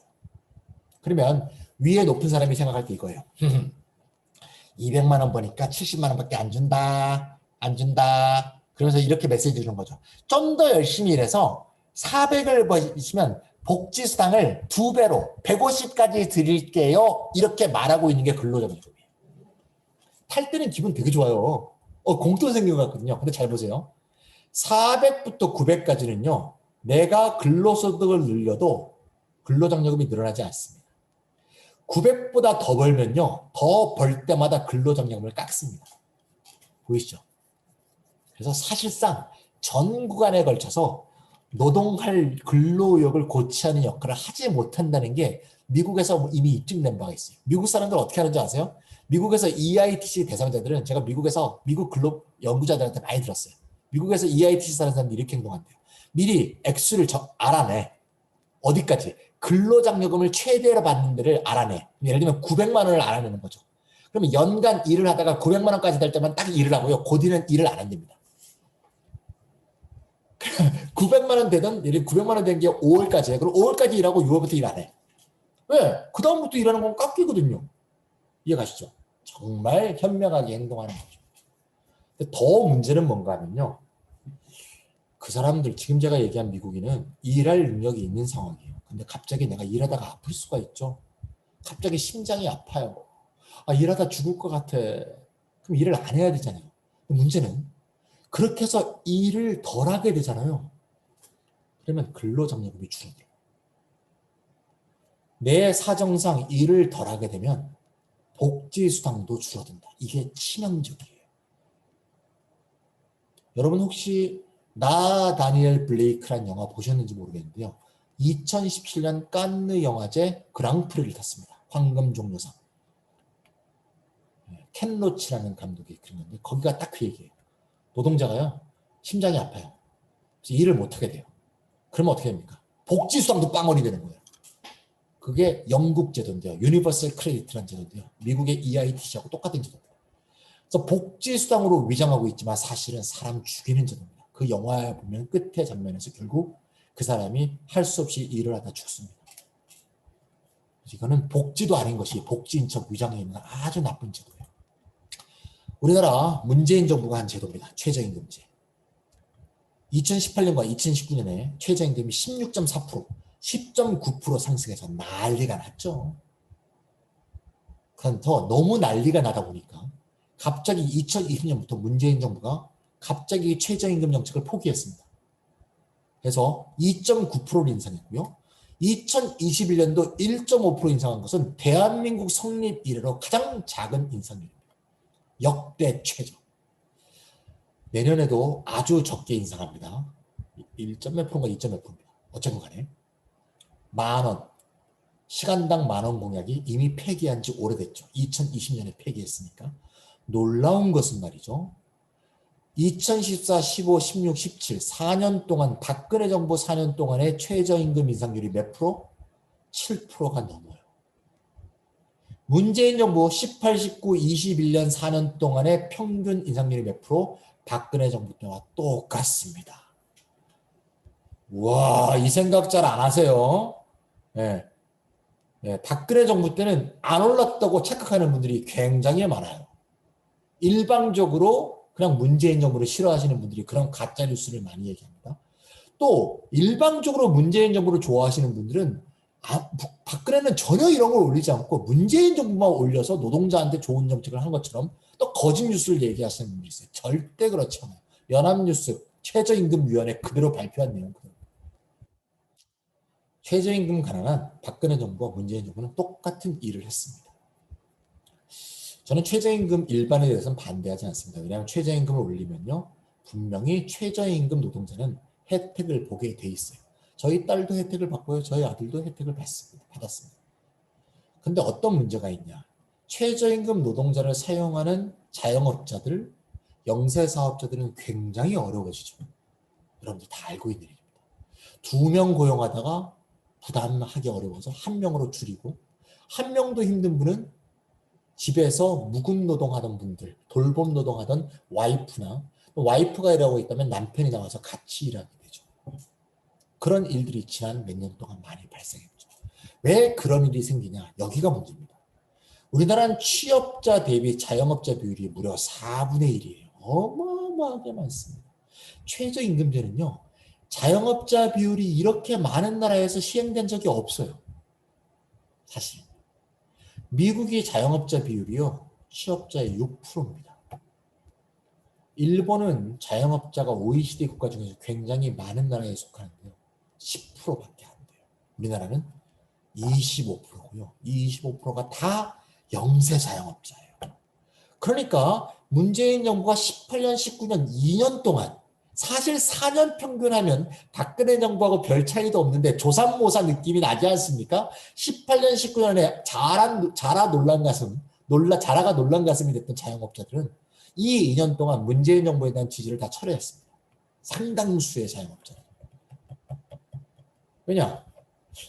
실제로 내 밑에서 고용된 알바 노동자가 나보다 더 많이 버는 것 같거든. 그런 걸 경험한 사람들이 굉장히 많습니다. 그래서 최저임금 정책은 좋은 정책이지만 자영업자 희생을 뒷받침해서는 절대 시행할 수 없다. 따라서 자영업자와 노동자가 골고루 혜택을 보는 제도와 함께 시행해야 된다. 그게 뭐다? 기본소득이죠. 기본소득은 사람을 가리지 않거든요. 자영업자도 30만 원 받고 노동자도 30만 원 받고 기업가도 30만 원 받고 이지용 씨도 30만 원 받고 내 아들도 받고 내 딸도 받고 내 마누라도 받거든요. 그러니까 최저임금이 좀 올라도 영사자영업자가 견딜 수 있죠. 최저임금을 올리고 나서 19년부터 문재인 정부가 일자리 안정기금을 도입했다는 것 자체가 최저임금 정책을 단독으로 시행한 것이 문제가 있었던 걸 스스로 자인한 것이라고 봅니다. 최저임금을 주기 어려운 기업들한테 정부가 이전 지출을 했죠. 그게 일자리 안정기금이었죠. 정말 안타깝다고 생각해요. 문재인 정부가 기본소득에 대해서 좀 더 열린 태도를 취하고 이게 어떤 대통령 후보가 했던 정책이야 이런 생각을 하지 말고 저는 우리나라 기본소득 한국 네트워크는 2009년도에 생겼어요. 성남에서 청년배당 하기도 한참 전이에요. 유명한 정치인이 기본소득 말하기도 전에 우리나라 기본소득 운동은 있었고요. 저는 그때부터 기본소득 지지를 이미 해왔었는데 그런 정치적 편견을 버리시고 같이 시행을 했다면 얼마나 좋았을까 하는 참 안타까움이 있습니다. 일자리 보장을 좀 어려운 얘기라서 넘어갈게요. 시간 좀 많이 지났고요. 기본소득 얘기로 넘어갈게요. 기본소득 본론으로 만든 기본소득과 재난지원금 얘기해볼게요. 시간 배분은 제가 잘 하고 있네요. 기본소득은 5대 정의가 있습니다. 모두에게 준다. 모두에게 준다는 건 돈이 많건 적건, 이재용 씨건 청소년이건, 태어난 지 한 살이 됐건 태어난 지 하루가 됐건 모두에게. 그렇죠. 그래서 뭐 8세 이하 또는 뭐 12세 이하의 경우에는 부양자에게 준다. 그런 식으로 법규 시행령에 만들면 됩니다. 지금 모두에게 줍니다. 따라서 1인당 30만 원 그러면 4인 가구는 120만 원이 됩니다. 예, 기본소득은 모두에게 줍니다.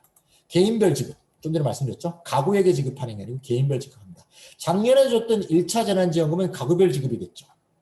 1인 가구는 40만 원이었습니다. 4인 가구는 100만 원이었죠. 그래서 4인 가구인 사람이 굉장히 화가 났습니다. 아니 내가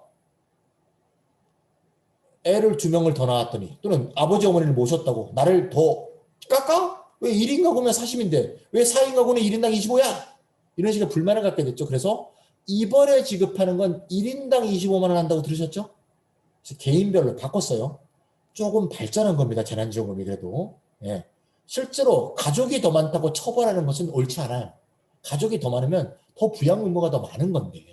그래서 개인에게 주는 게 맞다. 그래서 언제나 기본소득 볼 때 1인당 20 그러면 3인이면 1인당 60이 되는 거예요. 그래서 1인당 10도 절대 작은 돈이 아닙니다. 네. 개인별 지급. 세 번째, 정기적 지급. 매달, 매분기. 그래서 재난지원금처럼 긴급하게 한 번 주는 게 절대 아닙니다. 현금. 현금의 반대말은 물건입니다. 지역화폐가 아니고요. 지역화폐도 현금의 일종이라고 볼 수 있죠. 왜? 내가 사고 싶은 걸 살 수 있으니까. 물건으로 주면 라면을 주면 라면을 먹어야 되죠. 연탄을 주면 때워야 되죠. 전기 바우처 주면 전기를 써야 됩니다. 그게 아니고 현금을 줘서 또는 현금에 준하는 것으로 쓰고 싶은 대로 쓰게 한다. 물건을 주는 걸 배급이라고 하죠. 그게 공산주의입니다. 공산주의는 배급을 줘서 주민의 생활을 통제하고 주민의 생활 수준을 통제하도록 되어 있습니다. 이거를 반대하는 사상으로부터 기본소득은 나왔기 때문에 기본소득은 자유주의 사상으로부터 유래한 겁니다. 여기 서 있는 사람들이 기본소득을 1986년에 시작한 사람들인데요. 여자분은 우리나라에도 자주 왔습니다. 애니 밀러라는 분인데요. 이분들은 다 자유주의자입니다. 그래서 공산주의자는 한 명도 없어요. 네, 그런 생각이 기본적으로 다르다는 얘기고요. 조건 없이 준다. 이 돈 줄 테니까 너 뭐 해라. 이거 없는 겁니다. 그래서 이 5가지 원칙을 충족하고 있으면 기본소득을 하고요. 여러분들 기억하기 좋게 제가 질문을 하나 던질게요. 우리나라 국가에서 주는 것 중에 이 5가지 원칙을 다 갖추고 있는 공적 이전 지출이 한 가지가 있습니다. 뭘까요? 모든 개인에게 정기적 현금을 조건 없이 주는 공적 이전 지출. 국가들이 하나가 딱 있습니다. 마음속으로 생각하셨죠 이제? 네, 오답부터 해볼게요. 오답. 기초연금. 기초연금은 박근혜 정부 때 도입했습니다. 그때는 기초노령연금이라고 했죠. 65세 이상 모든 개인에게 줍니다. 하지만 그렇게 하려다가 박근혜 대통령이 취임하고 나서 노인 하위 70%에게만 주는 걸로 바꿨어요. 상위 30%한테는 주지 않습니다. 그래서 모두 원칙에 위배돼요. 틀렸죠? 그 다음에 재난지원금. 재난지원금은 정기성이 없습니다. 거기서 아닙니다. 뭐냐? 여러분들은 맞추기가 어려워요. 왜? 받아본 적이 없어요. 아동수당이에요. 아동수당은요. 문재인 정부 때 도입되는데요. 0세부터 7세까지의 아동에게 줍니다. 0세부터 7세, 만 7세. 그래서 0세부터 7세까지 우리 집이 애가 셋이에요. 그럼 3명 받아요. 모든 개인에게. 자산, 소득 심사 하지 않아요. 매달 10만 원을 조건 없이 줍니다. 그래서 이렇게 말할 수 있어요. 기본소득이 뭐니? 이렇게 물어보면 쉽게 이렇게 대답하시면 돼요. 아동수당을 죽을 때까지 줘. 그러면 기본소득이에요. 아동수당을 죽을 때까지 준다. 실제로 유럽에서는 아동수당을 18세 또는 25세까지 줍니다. 액수도 굉장히 많이 줍니다. 60만 원에서 80만 원까지 주거든요. 그래서 거기서는 출산에 큰 두려움이 없는 거죠. 네, 그런 식의. 그리고 유럽은 아시다시피 대학교도 전부 무상이기 때문에 그런 걱정도 할 필요가 없는 거죠. 네, 그런 식의 돼 있습니다. 기본소득 지지자는 누가 있느냐? 마틴 루터 킹 목사 유명하죠. 마틴 루터 킹 목사가 총 맞아서 돌아가신 이유는 기본소득과 주거권 보장 때문에 돌아가신 거고요. 흑인 인권 운동 때문에 총 맞은 게 아닙니다. 67년부터 기본소득 운동가로 변했어요. 68년도에 돌아가셨죠. 버트랜드 러셀, 유명한 20세기 철학자죠. 우리가 잘 아는 물리학자 스티븐 호킹도 기본소득 지지자로 유명합니다. 여기서 스티븐 호킹은 아직 살아계시죠? 최근에 유명한 분으로 볼게요. 마크 주커버그, 우리가 다 아는 사람이죠. 이른바 페이스북 창업자, 일론 머스크, 테슬라, 이런 분들이 다 기본소득 지지자고요. 이런 억만장자들이 기본소득을 지지하는 이유는 아까 제가 말씀드렸죠. 4차 산업혁명이 일어날수록 노동소득 분배율이 떨어지고 있구나. 이렇게 된다면 나중에 우리의 서비스, 우리의 물건은 누가 사지? 누가 살까? 이거를 알고 계시는 거죠. 위에서 보니까 보이거든요. 그래서 억만장자들이 기본소득을 지지하고 있다. 6번째가 중요한 사람입니다. 프란치스코 조왕. 프란치스코 조왕이 작년 12월에 다음과 같은 책을 써서 유니버설 베이직 인컴을 도입해야 된다. 이렇게 말했습니다. 참 교황님이 말씀하신 거니까 금과 옥조와 같은 말이니까 좀 읽어볼 필요가 있습니다. 맨 위에 일하는 사람만 가치 있는 일을 하는 게 아니고 소득이 없는 사람들, 여기서 소득은 시장소득을 말합니다. 시장소득이 없는 자들이 하는 일도 사회에서 큰 가치를 갖고 있다는 것이 우리가 포스트 코로나 시대 때 알게 되었다. 집에서 자녀를 돌보는 사람, 돌봄 노동을 하면서 아무 돈도 받지 않지만 이 사람이 없었으면 이 사회가 지탱되지 않았다. 공동체 사회에서 봉사하는 사람들, 이 사람들이 없었으면 사회가 유지되지 않았다. 교회에서 운영하고 있는 복지 기관에서 가난한 사람들한테 밥을 주고 돌봄을 제공했다. 이런 사람들이 없었으면 우리 세계는 멸망했을 것이다. 그래서 금전적 소득이 있건 소득이 없건 시장 노동을 하건 돌봄 노동을 하건 모두에게 주는 보편적 기본소득을 줘야 된다. 보편적 기본소득은 세금 제도를 활용해서 모든 시민에게 똑같은 액수를 무조건적으로 지급하는 것이다. 그래서 교황님이 지지하고 나서는요, 카톨릭 신자들한테 그 기본소득 얘기하기 굉장히 편해졌어요. 반대하시면 아니 교황님도 찬성하시는데 왜 이렇게 반대하세요? 좀 한번 관심을 가져보세요. 그러면 교황님도 지지했어요? 교황님이 지지했다 그러니까 굳이 안 했다고 막 우긴 사람이 올해 있었죠. 올해 4월에. 이름을 얘기하려니까 좀 그러네요. 옛날에 대통령 비서실에서 일을 했던 임씨입니다. 임모인, 유명한 정치인입니다. 임종까지 할게요. 임종모. 이분이 교황은 보편적 기본임금이라고 했지 기본소득이라고 안 했다는 거예요. 바득바득 우이는데 나 미치겠네. 작년 4월에 교황님이 부활절 메시지를 말할 때 작년 4월에 Universal Basic Wage라고 했어요. 보편적 기본임금. 그랬더니 이게 뭐네. 임종 이분같이 오해하는 분이 생겼어요. 그래서 그렇게 오해를 하길래 12월에 책을 쓰면서 정확하게 다시 말한 거야. 내가 말했던 보편적 기본임금은 보편적 기본소득이야. 좀 제대로 알아라. 그래서 그분이 말을 바꾸셔야 되는데 그러고 나서 책이 나온 지 4개월이 지났는데 여전히 교황은 주장하지 않았다고 페이스북에서 바닥바닥 주장해서 제가 김찬휘 TV라고 유튜브에 강의를 하나 찍었습니다. 임모모는 틀렸다. 혹시 관심이 가지신다면 와서 좀 봐주시면 되겠습니다. 그래서 기본소득을 주장하고 있고요. 이 얘기 길게 하면 안 될 것 같아요. 노벨 경제학상 탄 사람도 주장하고 있다. 할게요. 왜 일하지도 않는데 기본소득을 주느냐? 여러 가지 이유를 얘기할 수 있는데 다 얘기하면 시간이 많이 걸리니까 이 얘기만 할게요. 유튜브닷컴이 창업했을 때가 2005년이었고요. 1년 만에 구글에 16억 5천만 달러, 즉 1.7조에 팔렸죠. 이때 직원이 65명이었습니다. 65명이 1조가 넘는 기업 가치를 만들었다. 2조에 달하는 기업 가치를 만들었다고 보기는 어렵죠. 옛날에 노동가치설 그런 거 있었어요. 노동이 가치를 만든다. 개뻥입니다. 말도 안 되는 소리예요.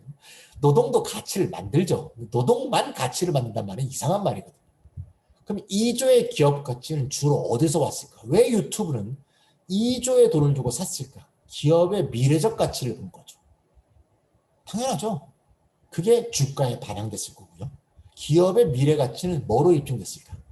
유튜브에 접속을 해서 보고 자기 동영상을 올리고 함께 보면서 댓글을 달고 서로 공유하는 이런 네트워크 효과를 이루는 소비자이자 생산자인 사람들이 바로 이 가치를 만들었죠. 이때만 해도 별풍선도 없었고요. 슈퍼챗도 없었고 그다음 최근에 뭐 그 애드센스도 없었죠. 예. 애드센스 저도 봤는데요. 월 11만 원 받아요. 제가 가끔 느껴요. 애드센스로 유튜브가 나한테 11만 원을 분배해 주는데 내 동영상으로 유튜브는 얼마나 많은 광고 수익을 얻을까 생각해 보면 정말 조족지혈이라는 생각이 들어요. 나한테 11만 원 정도 줄 정도면 얘네들이 얼마나 벌까. 그러니까 엄청난 사람들이 거기 와서 어떤 활동들을 해주기 위해서 이 사람들이 이익을 얻고 있는 거죠. 그 활동에 대한 진정한 보상은 이루어지지 않습니다. 저는 구글이 내는 수익을 다 뺏자는 건 아니고요. 구글이 가져가 될 수익이 지나치게 많다. 이렇게 생각합니다. 그래서 많은 사람들이 구글세를 얘기하죠. 구글 번역도 마찬가지죠. 구글 번역팀에는 구글 번역가 한 명도 없지만 우리가 인류가 번역한 번역물을 통해서 번역 서비스가 이루어지고 있죠. 그래서 이 알고리즘을 짜고 이 서비스를 창안하고 이 서비스를 운영하는 드는 비용 이런 것은 다 구글이 가져가는 게 맞는데 구글이 인류가 만든 이 번역 자료들을 이용한 번역 자료들을 사용하고 그거에 대한 사용료를 내지 않은 것에 대해서는 인류에게 일정 부분 낼 이유가 있다고 충분히 생각하고 있습니다. 이런 것들이 다 모인다면 이것이 기본소득의 재원일 수 있다. 쉽게 말하면 인류 모두가 기본소득의 재원을 받을 수 있는 기본소득을 받을 수 있는 여러 가지 행동들을 하고 있다. 이렇게 볼 수 있고요. 그런 것들을 우리가 커먼웰스라는 말로 최근에 많이 표현하고 있습니다. 그래서 인류 모두의 것인 자연적 기초로부터도 많은 가치가 생산되고 있고요. 우리가 모두 힘을 합해서 협업노동이죠. 협업노동을 통해서 만들고 있는 수많은 가치를 통해서도 많은 가치가 생산되고 있다. 이런 것들은 자연이 준 가치거나 우리가 협업노동을 통해서 준 가치 또는 지식노동을 통해서 준 가치이기 때문에 이것은 누가 얼만큼 이 가치에 기여했는가 판정할 수 없기 때문에 그 가치에 대한 수익이 생겼다면 그 수익을 n분의 1로 평등하게 분배하는 기본소득 분배만이 가능하다. 이렇게 기본소득이 말하고 있습니다. 그러니까 기본소득은 그래서 이지용한테도 주고 저한테도 주고 여러분한테도 주는 이유는 뭐 나눠서 주는 게 불편해서 하거나 행정비용이 많이 든다거나 그런 이유도 물론 있지만 그거보다는 모두가 함께 기여했기 때문에 모두가 똑같이 권리를 부여받아야 된다. 석유 자원을 통해서 우리는 인류가 큰 자원을 얻었다면 큰 수익을 얻었다면 석유는 누가 만든 게 아니다. 석유를 개발한 사람은 그에 따른 수익을 얻어야겠지만 석유는 공룡의 시체가 만든 거니까 인류 모두가 그 수익의 일부를 기업에 우리의 수익의 원천으로 해야 된다. 이런 생각에서 기초해 있다. 이렇게 볼 수가 있겠습니다. 자, 기본소득의 필요성 얘기를 한 5분 정도 하고 재난지원금 얘기를 해야지 90분이 거의 다 갈 것 같네요. 시간이 많이 지났습니다. 7가지 정도로 했는데요. 1번은 이미 봤습니다. 세습자본주의 시대 소득평등 완화. 조세를 좀 더 걷어서 공적 이전 유치를 늘려야 된다. 그 방법으로 세금에 대한 불신이 많을 때는 기본소득 방법 말고는 이 방법이 없다. 이렇게 말씀드렸습니다. 두 번째, 아까 지식 생산 경제 말씀해드렸죠? 플랫폼 경제. 이럴 때는 절대 최저임금을 올려서는 소득 분배를 재분배할 수 없다. 세 번째, 소비 수요 확대를 통한 경제 활성화. 이건 말씀을 안 드렸습니다. 이거는 재난지원금과 함께해서 말씀드릴게요. 재난지원금 얘기를 같이 해보겠습니다. 재난지원금은 통계가 나와 있거든요. 왜? 기본소득은 아직 준 적이 없지만 청년 기본소득은 준 적이 있지만 1년밖에 안 주는 것이고 전국적으로 주는 것도 아니기 때문에 그 자료를 갖고 보기에는 좀 문제가 있어요. 그래서 전 국민에게 주어진 1차 긴급재난지원금 이걸 갖고 한번 보겠습니다. 선별하려고 했죠? 선별 자체가 제대로 되기가 어렵다는 게 문제입니다. 이거는 작년에 하려고 했던 선별 방법이고 작년에 선별할 때는요. 카드 기준의 선별로 2차, 3차 재난지원금을 많이 줬어요. 최근에는 이거로 한다 그러죠. 건강보험료 납입 기준을 가지고 건강보험료를 하위 88% 내고 있는 사람한테는 주고 하위 88%보다 더 많이 내고 있는 사람한테는 안 주고 이걸 지금 4차 재난지원금에서 지금 얘기를 하고 있죠. 그게 굉장히 복잡해서 맞벌이, 외벌이 또는 재산이 얼마나 되는가를 다 계산해버리면 꼭 보험료 기준만으로 적용하는 건 아니라고 하죠. 그래서 신문에도 났습니다. 이렇게 건강보험료 기준과 재산 기준을 같이 적용하다 보니까 도시인보다 농촌의 농민들이 더 못 받는 사람의 비율이 높더랍니다. 황당하죠, 황당. 왜 황당하냐? 농촌에 있는 농민들은 토지라는 재산이 있거든요. 네. 땅을 한 5천 평 갖고 있다. 그 재산 가치를 계산하다 보니까 이 사람들이 도시인보다 비율상 더 많이 못 받더라는 거예요. 말이 안 되는 얘기거든요. 재산이 더 많지만 소득은 훨씬 적거든요.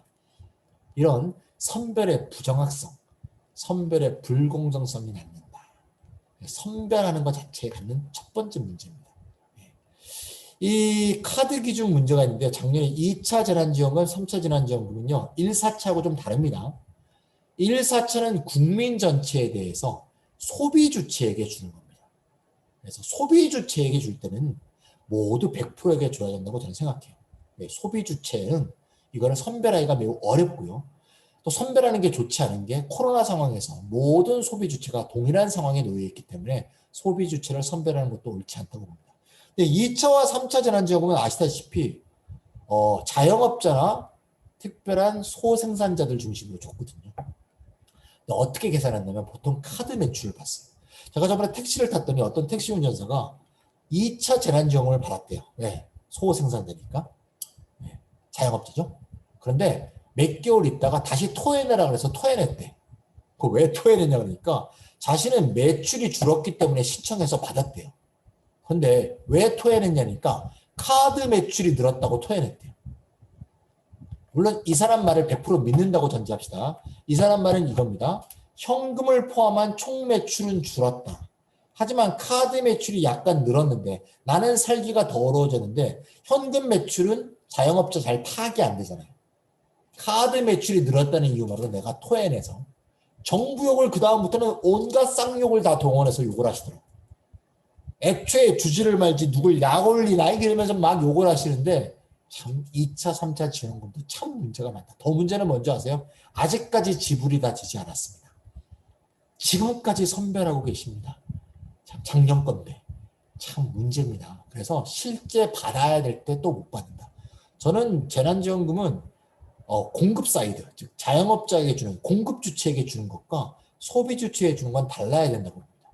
공급 주체한테 줄 때는요. 업종별로 표준액을 정하고요.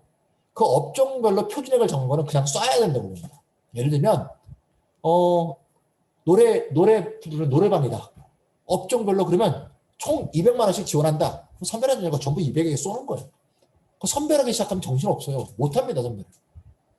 그러면 왜 노드에게 똑같이 200을 줘? 가난한 사람일수록 200이 더 가치 있어요. 기업형 노래방 가는 사람은 200 별 큰 돈 아니에요. 그러니까 오히려 어려운 사람일수록 더 후하게 지급하는 결과가 나올 수 있습니다. 그래서 공급 사이드에 지원할 때는 업종별로 액수를 정해서 팍팍팍 지원해야 되고요. 그거 미국은 진짜 많이 했습니다. 소비 사이드에 지원할 때는 전 국민 100%로 동일 액수를 지급해야 된다. 이렇게 저는 생각합니다. 그래서 보편 지급이야말로 정말 어려운 상황을 지원하는 유일한 방법. 지금은 4차 소비 사이드에서 지원금을 얘기하고 있기 때문에 100% 지급이 맞다고 봅니다. 또 하나 두 번째 가장 큰 문제인데요. 하위 88% 지원을 하게 되면요. 소득 역전이 생깁니다. 이거 진짜 나쁜 제도인데요. 왼쪽 한번 보세요. 재난소득을 하위 88%만 주게 되면 하위 85%는 1인당 25만 원을 다 받게 되겠죠? 동일 액수니까 똑같은 그래프입니다. 그 다음에 소득분이 88.0001%부터는 못하게 되겠죠? 찌그러집니다. 보이죠? 그렇게 되면 어떤 일이 생깁니까? 까만색이 시장소득이라고 볼 때 시장소득이 그냥 평행선이라고 봅시다. 이럴 때 재난지원금을 빨간색처럼 지급하게 되면 88% 사람들은 시장소득이 조금 이렇게 올라갑니다. 보이시죠? 그러면 88% 살짝 넘은 사람들보다 88% 조금 미달한 사람이 전체 가처분 소득이 늘어난다. 이해 가시죠?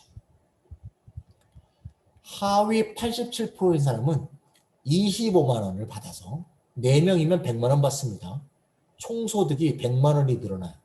근데 그 사람보다 소득이 5만 원 많았던 88.1%에 있는 사람은 그 사람보다 소득이 99만 원 적어집니다. 현실에서는 이렇게 일어납니다. 나하고 동료야. 같은 회사 다녀. 임금도 비슷해. 근데 쟤는 받고 나는 못 받아. 이건 공동체를 분열시키는 겁니다. 굉장히 나쁜 제도입니다.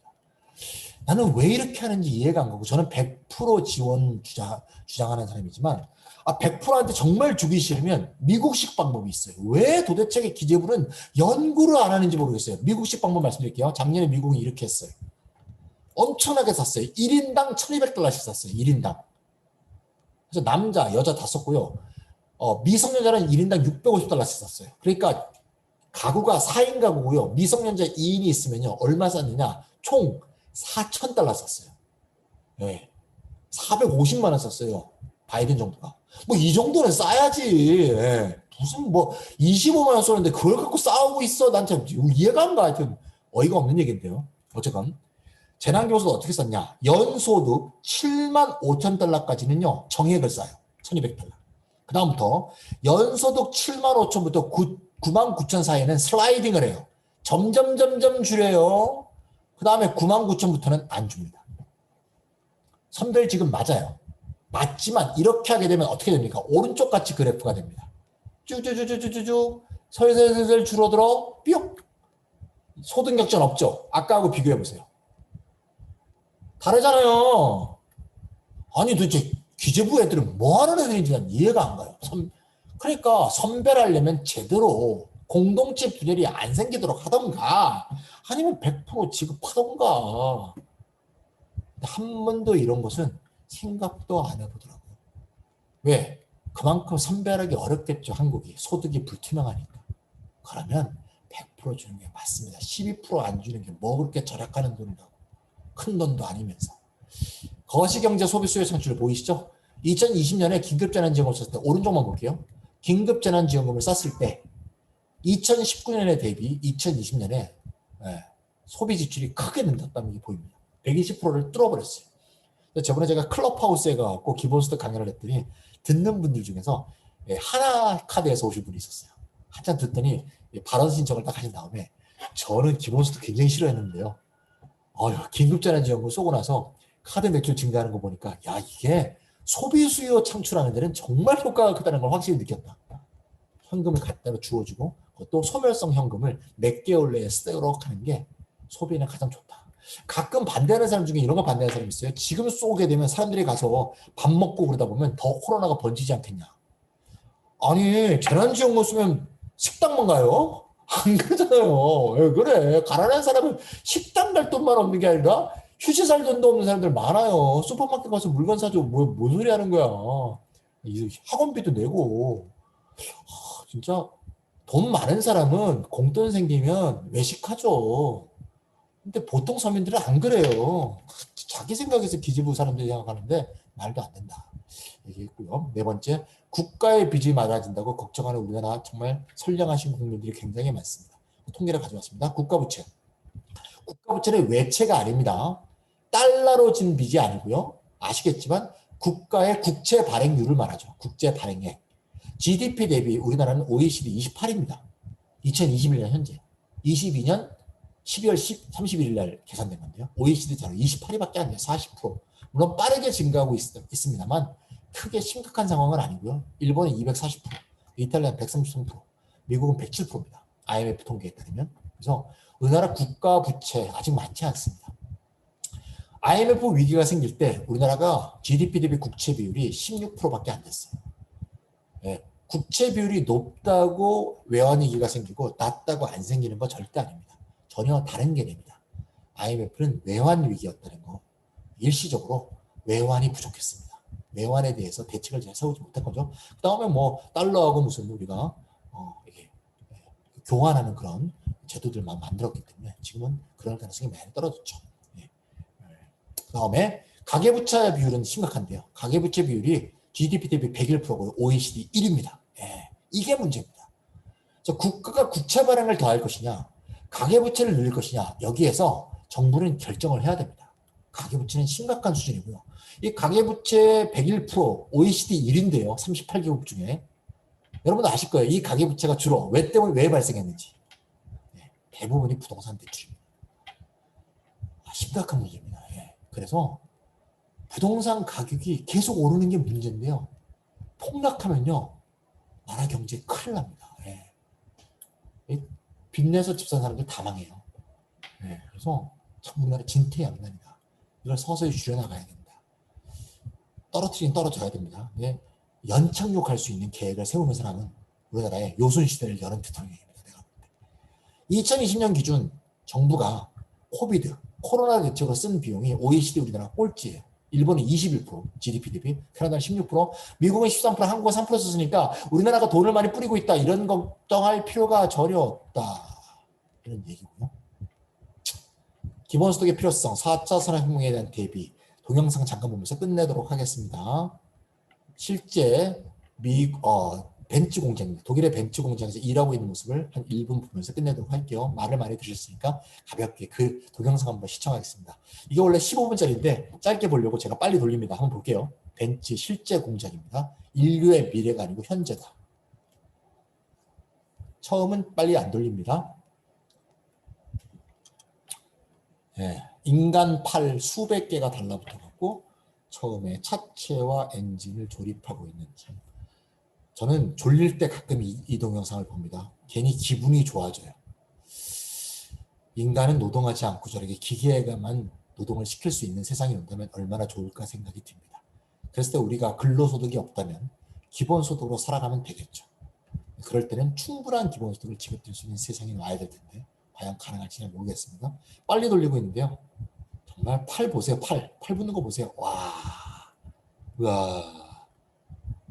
그 다음에 차체에 엔진 집어넣는 거 진짜 멋있습니다. 보세요. 쫙 넣어서 쫙 이렇게 넣죠. 예. 쫙 나오는 팔. 예. 사람이 보이지가 않습니다. 예. 보이지가 않고요. 사람이 이러다가 갑자기 보이게 됩니다. 사람이 보이죠? 저기 보이죠? 보입니다. 지나가는 사람입니다. 예. 예. 굉장히 저때 기분은 좋은데 지나가는 사람입니다. 일하는 사람이 아닙니다. 그러니까 차체가 거의 완성됐는데요. 사람 없습니다. 이제 사람은 뭘 할까요? 이 시대가 되면? 사람이 거울도 기계가 하네요. 사람은 뭐 할까요? 네, 이제 드디어 사람 나옵니다. 네, 사람이 뭘 하고 있습니다. 뭘 하고 있을까요? 나사를 돌리고 배선을 하고 그 중요한 거긴 하지만 벤츠 엠블렘 뒤에다가 탁 끼고 예. 기계가 하기에는 너무나 하찮은 일들. 기계같이 몸값이 귀하신 분들은 안 하시고 기계가 하기엔 좀 하찮고 지저분하고 좀 불편한 일들을 사람이 세밀하게 하고 있습니다. 이 노동자도 절반 이상이 동유럽 노동자라고 합니다. 그리고 선적해서 실려 나가게 돼 있죠. 이렇게 기계가 중요한 일을 하고 있는 사회에서 기본소득이 지급이 안 된다면 우리는 저 뒤에서 배선과 나사를 받고 있는 저임금, 기계에 종속된 저임금 노동자로 살게 되겠죠. 우리가 많이 SF 영화에서 봤던 기계에 종속된 삶입니다. 인간의 삶은 더 비천해지고 그때는 경찰도 기계할 겁니다. 그래서 4차 산업혁명을 우리가 내다보고 이미 벌어지고 있는 일이라면 기본소득의 필요성을 더욱더 느끼게 되고 주커버크나 테슬라는 그런 생각들을 더 많이 한다. 이렇게 볼 수가 있겠습니다. 저는 이 정도 해서 저의 말씀을 딱 원래 예정된 1시간 반에 맞춰서 딱 맞춰서 말씀을 마치도록 하겠습니다. 여러 가지 뭐 말씀하시고 싶으신 거나 질문하시고 싶으신 거 이런 것들을 제가 한번 들어보도록 하겠습니다. 예, 수고 많으셨고요. 예, 화면 공유는 맞춰주시죠. 예, 화면은 꺼주세요. 하하하하. 네. 예, 화면 공유 멈춰주시고요. 예. 예. 확실히 휴가철은 휴가철인 모양이네. 제가 공지를 안 한 게 아닌데. 네. 아까 이제 저기 라이브로 보시는 분들이 한 서너 분 계셨었고, 그다음에 이제 우리 줌에 오셨던 분이 한 5분 계시다가 좀 나가셨는데, 진짜 네, 이거는 제가 이제 나중에 좀 뭐죠? 우리 멤버들 지나고 나서 아이고 그거 꼭 보고 싶었는데 못 봤어요 하는 분들 꼭 계세요. 나중에 공유할 수 있으면 공유할 수 있으면 좋겠고요. 저도 기본소득을 좀 공부를 해보고 싶어서 일부러 모신 것도 있거든요. 내년 대선에 지금은 뭐 이재명 지사 중심으로 해가지고 기본소득에 대한 그 주자들 간의 논쟁이 있잖아요. 그거에 대해서 좀 그 뭐랄까 그 지금 아까 기재부 얘기도 잠깐 나왔었는데 왜 계속 저렇게 뭐 선별 지급이니 그다음에 기본소득 만약 하게 되면 소위 말하는 그거 국고 그뭐 재원은 어디서 마련할 거냐 뭐 이런 얘기 제일 많이 하잖아요. 네. 예, 그거에 대해서는 어떻게 좀 대안이라고 그래야 되나? 뭐 어떻게 얘기를 해줘야 돼요?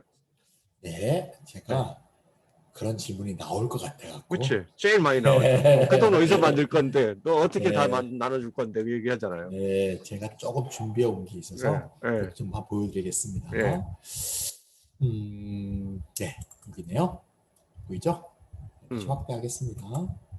제가 아까 이거 안 돼, 안 돼! 네, 기본소득 재원 여기 돼 있습니다. 잘못 누를 뻔했네요. 그러니까 아까 본 거죠?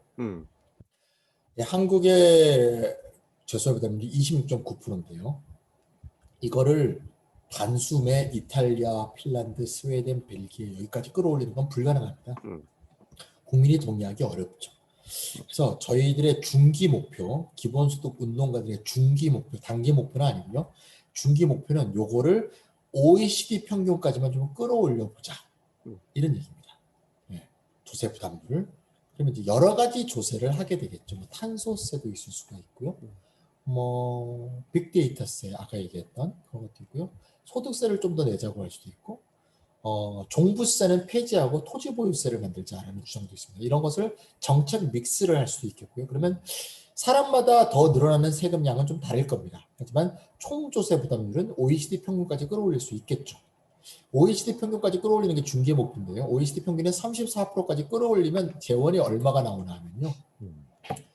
26.9%. 제가 한번 보니까 1인당 GDP가 우리나라가 어딘가 하면 스페인과 이탈리아 사이예요. 그것도 좀 기억하시면 좋을 것 같아요. 1인당 국민소득이 스페인과 이탈리아 사이다. 이거는 17년 OECD 기준입니다.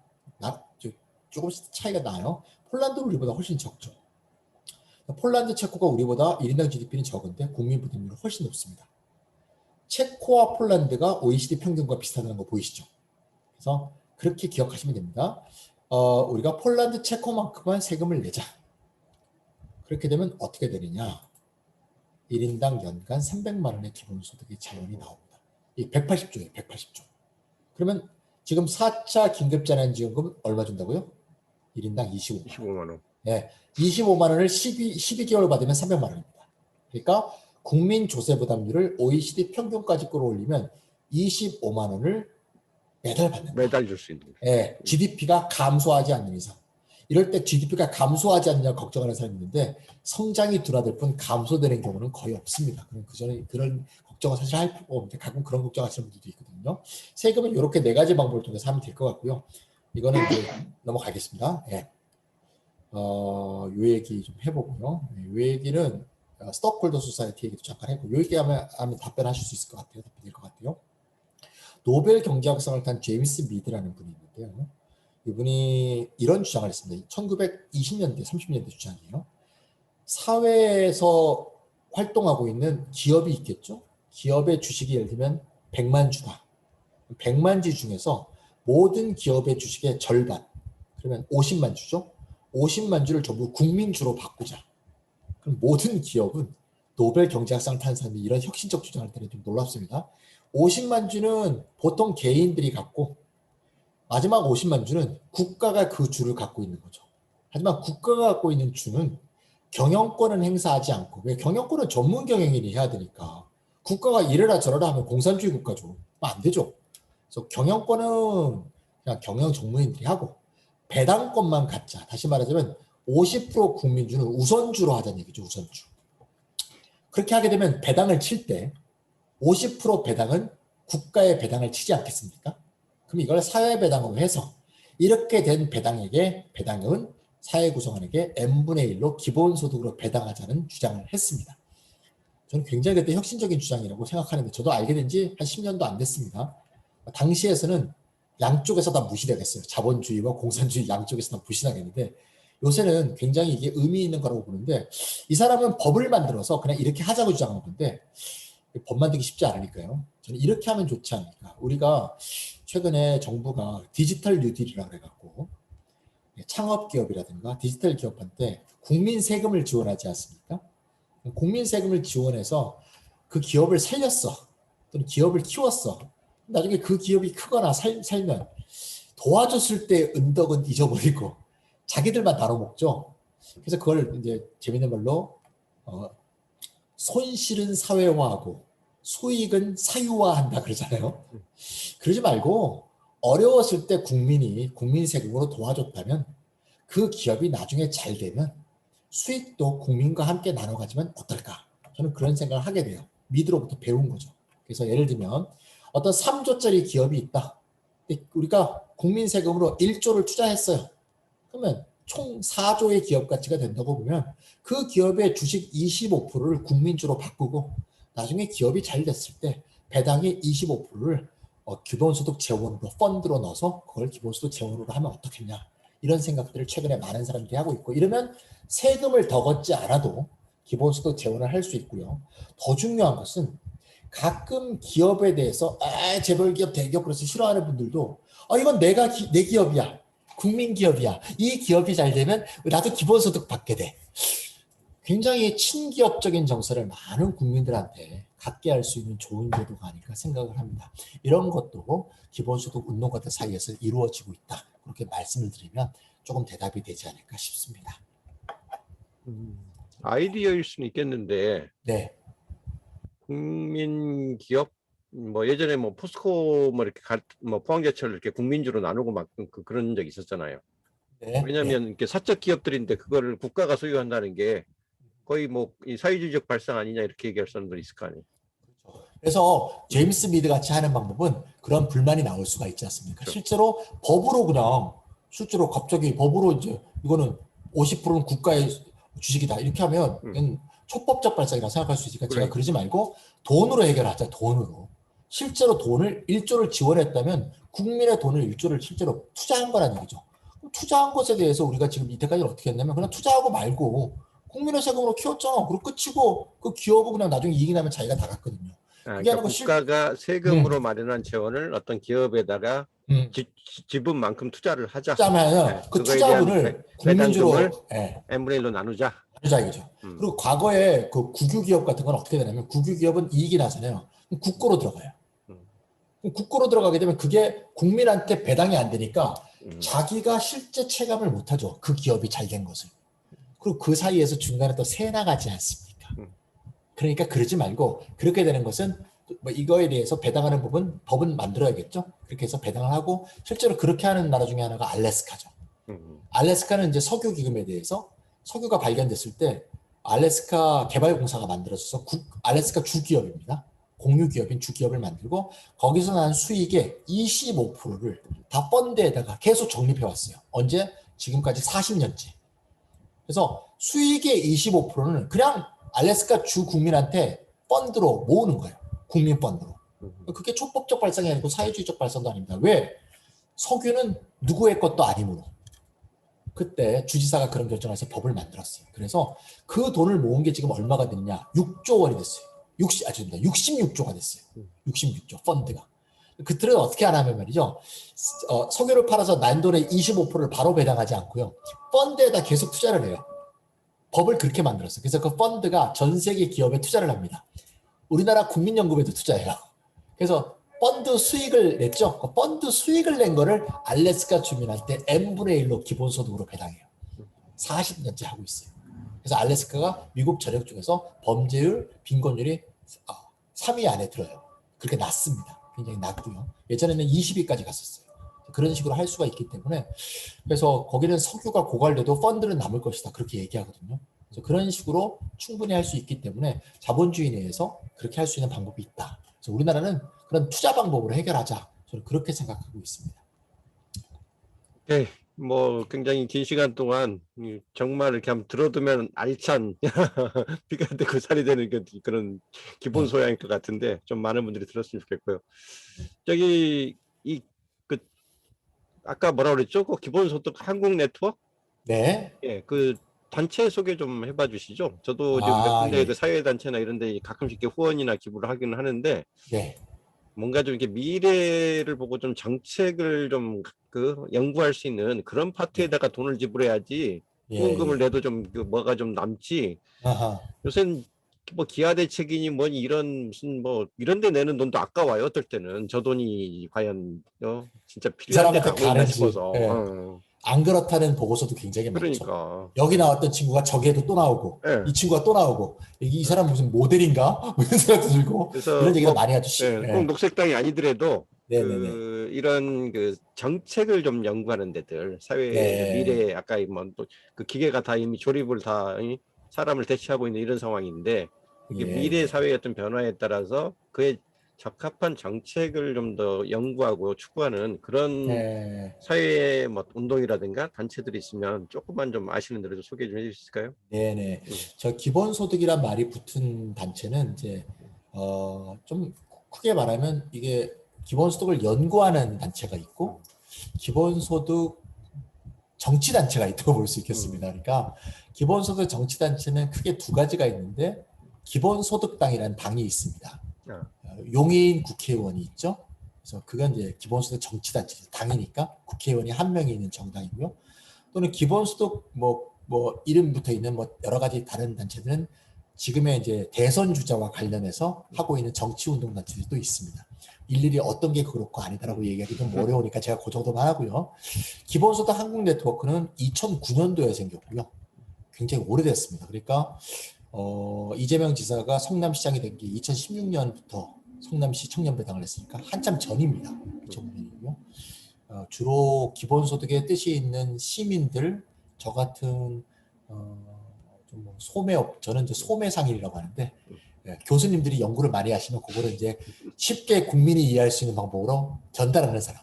근데 도매상인이 이제 교수들인데 교수들, 그래서 사회복지학, 경제학 주로 이런 교수들이 많습니다. 철학, 문학 이런 교수들이 많고요. 그런 분들이 이제 계속 기본소득이라는 잡지도 내고 매 계절별로 냅니다. 잡지도 내고 기본소득에 대한 정책 연구를 해서 여러 사람들한테 주는 거죠. 그래서 녹색당이건 기본소득당이건 미래당이건 심지어 국민의힘까지 또 민주당도 포함해서 기본소득을 자기의 정책화하는 사람들은 그 정책 보고서를 갖고 자기에게 맞는 정책으로 정책화하겠죠. 정치화하겠죠. 그렇게 해서 이제 하기도 하고 그래서 회원들 회비로 오는 분들의 시민단체고요. 어떻게 좀 후원회원은 좀 모여지는 추세입니까? 더 늘어나는 추세입니까? 도와드려야지 뭐 이런 데 계속 모셨으면은 홍보라도 해줘야지. 저는 운영위원회도 있고요. 응, 조금씩 늘어나고 있습니다. 오케이. 그래서 현재로는 한 600명 정도입니다. 어 네, 그래서 회원 당연히 많지 않습니다. 그래서 회원 이게 배가 활동을 하셔야 되겠는데. 네. 갑자기 무슨 뭐 정치단체라든가 음, 누가 대통령이 될 것이다 그래서 몰려도 그런 게 아니고 네. 그냥 순수 민간단체니까 그냥 진짜 정책 개발에 관심이 있고 연구하는 그런 거에 대한 관심이 있으니까 진짜 수가 적죠. 깜짝 놀라셨을 거예요. 6만 명 되는 게 아니라 그런 거는 이제 뭐 갑자기 사람들이 막 몰려들 때, 꼬일 때 이럴 때 되는 거지. 이런 시민단체 사람들이 없습니다. 이번에 녹색당도 이게 당수 뽑는다고 그래가지고 봤는데 네. 투표권자가 겨우 네. 몇천밖에 안 되더만요. 네. 우리나라에 네, 원래 그 그렇습니다. 대통령 선거 하나만 내려도 5천 명 서명 받아야 되는데, 하여튼 예, 죄송합니다. 이 열악한 환경에서 나라의 어떤 네. 새로운 그 네. 정책들을 또 개발하고 연구하기 위해서 노력하시는 그 노력에 일단 감사의 박수를 보내면서요. 오늘 들어주는 분들이 조금 더 있을 거라고 좀 생각을 했는데, 조금 좀 그랬어요. 네, 제가 아유, 그만큼 더 이게 세 분이 널리 열심히 들어주신 거면 세 분이구나, 영상이라도 저희까지. 널리 배포를 하겠습니다. 지금 이제 유튜브는 계속 운영하고 계세요? 네, 김찬휘 TV 하고 네. 있습니다. 어떻게 네. 정기적으로 이렇게 뭐 주 단위로 뭐 이렇게 매주 정해진 시간 같은 게 있나요? 라이브나 뭐 이런 게? 하고 있다가 이제 음. 녹색당 대표가 되면서 지금 2개월째 바빠서. 못 하고 있습니다. 네, 알겠습니다. 우리 그 네, 김찬희 네, TV도 많이 네. 구독해 주시기를 제가 여기 혹시 같이 방송 보시는 분들한테는 역시 부탁드리겠습니다. 마케팅 전문가 배우신 분 바랍니다. 예, 예. 오늘 함께 해주셔서 감사하고요. 예. 또 방송으로 함께 해주신 분들, 저희 소셜스쿨 이 포럼은 아까 시작할 때도 말씀드렸지만 매월 마지막 주 목요일 날 저녁 7시부터 90분 정도 진행됩니다. 꼭 마케팅 얘기만 아니고 이런 사회적인 그 이슈나 이런 뭔가 도움이 될 만한 그런 교양 얘기도 가끔씩은 하니까요. 그런 시간 버리지 마시고 아깝다 생각하지 마시고 나를 위해서 우리 사회를 위해서 투자하는 시간 내주셨으면 고맙겠습니다. 자, 함께 해주셔서 감사하고요. 예, 그리고 오늘 그 기본소득과 관련해서 이렇게 김찬희 선생님 함께 얘기해 주셨는데 감사드리고요.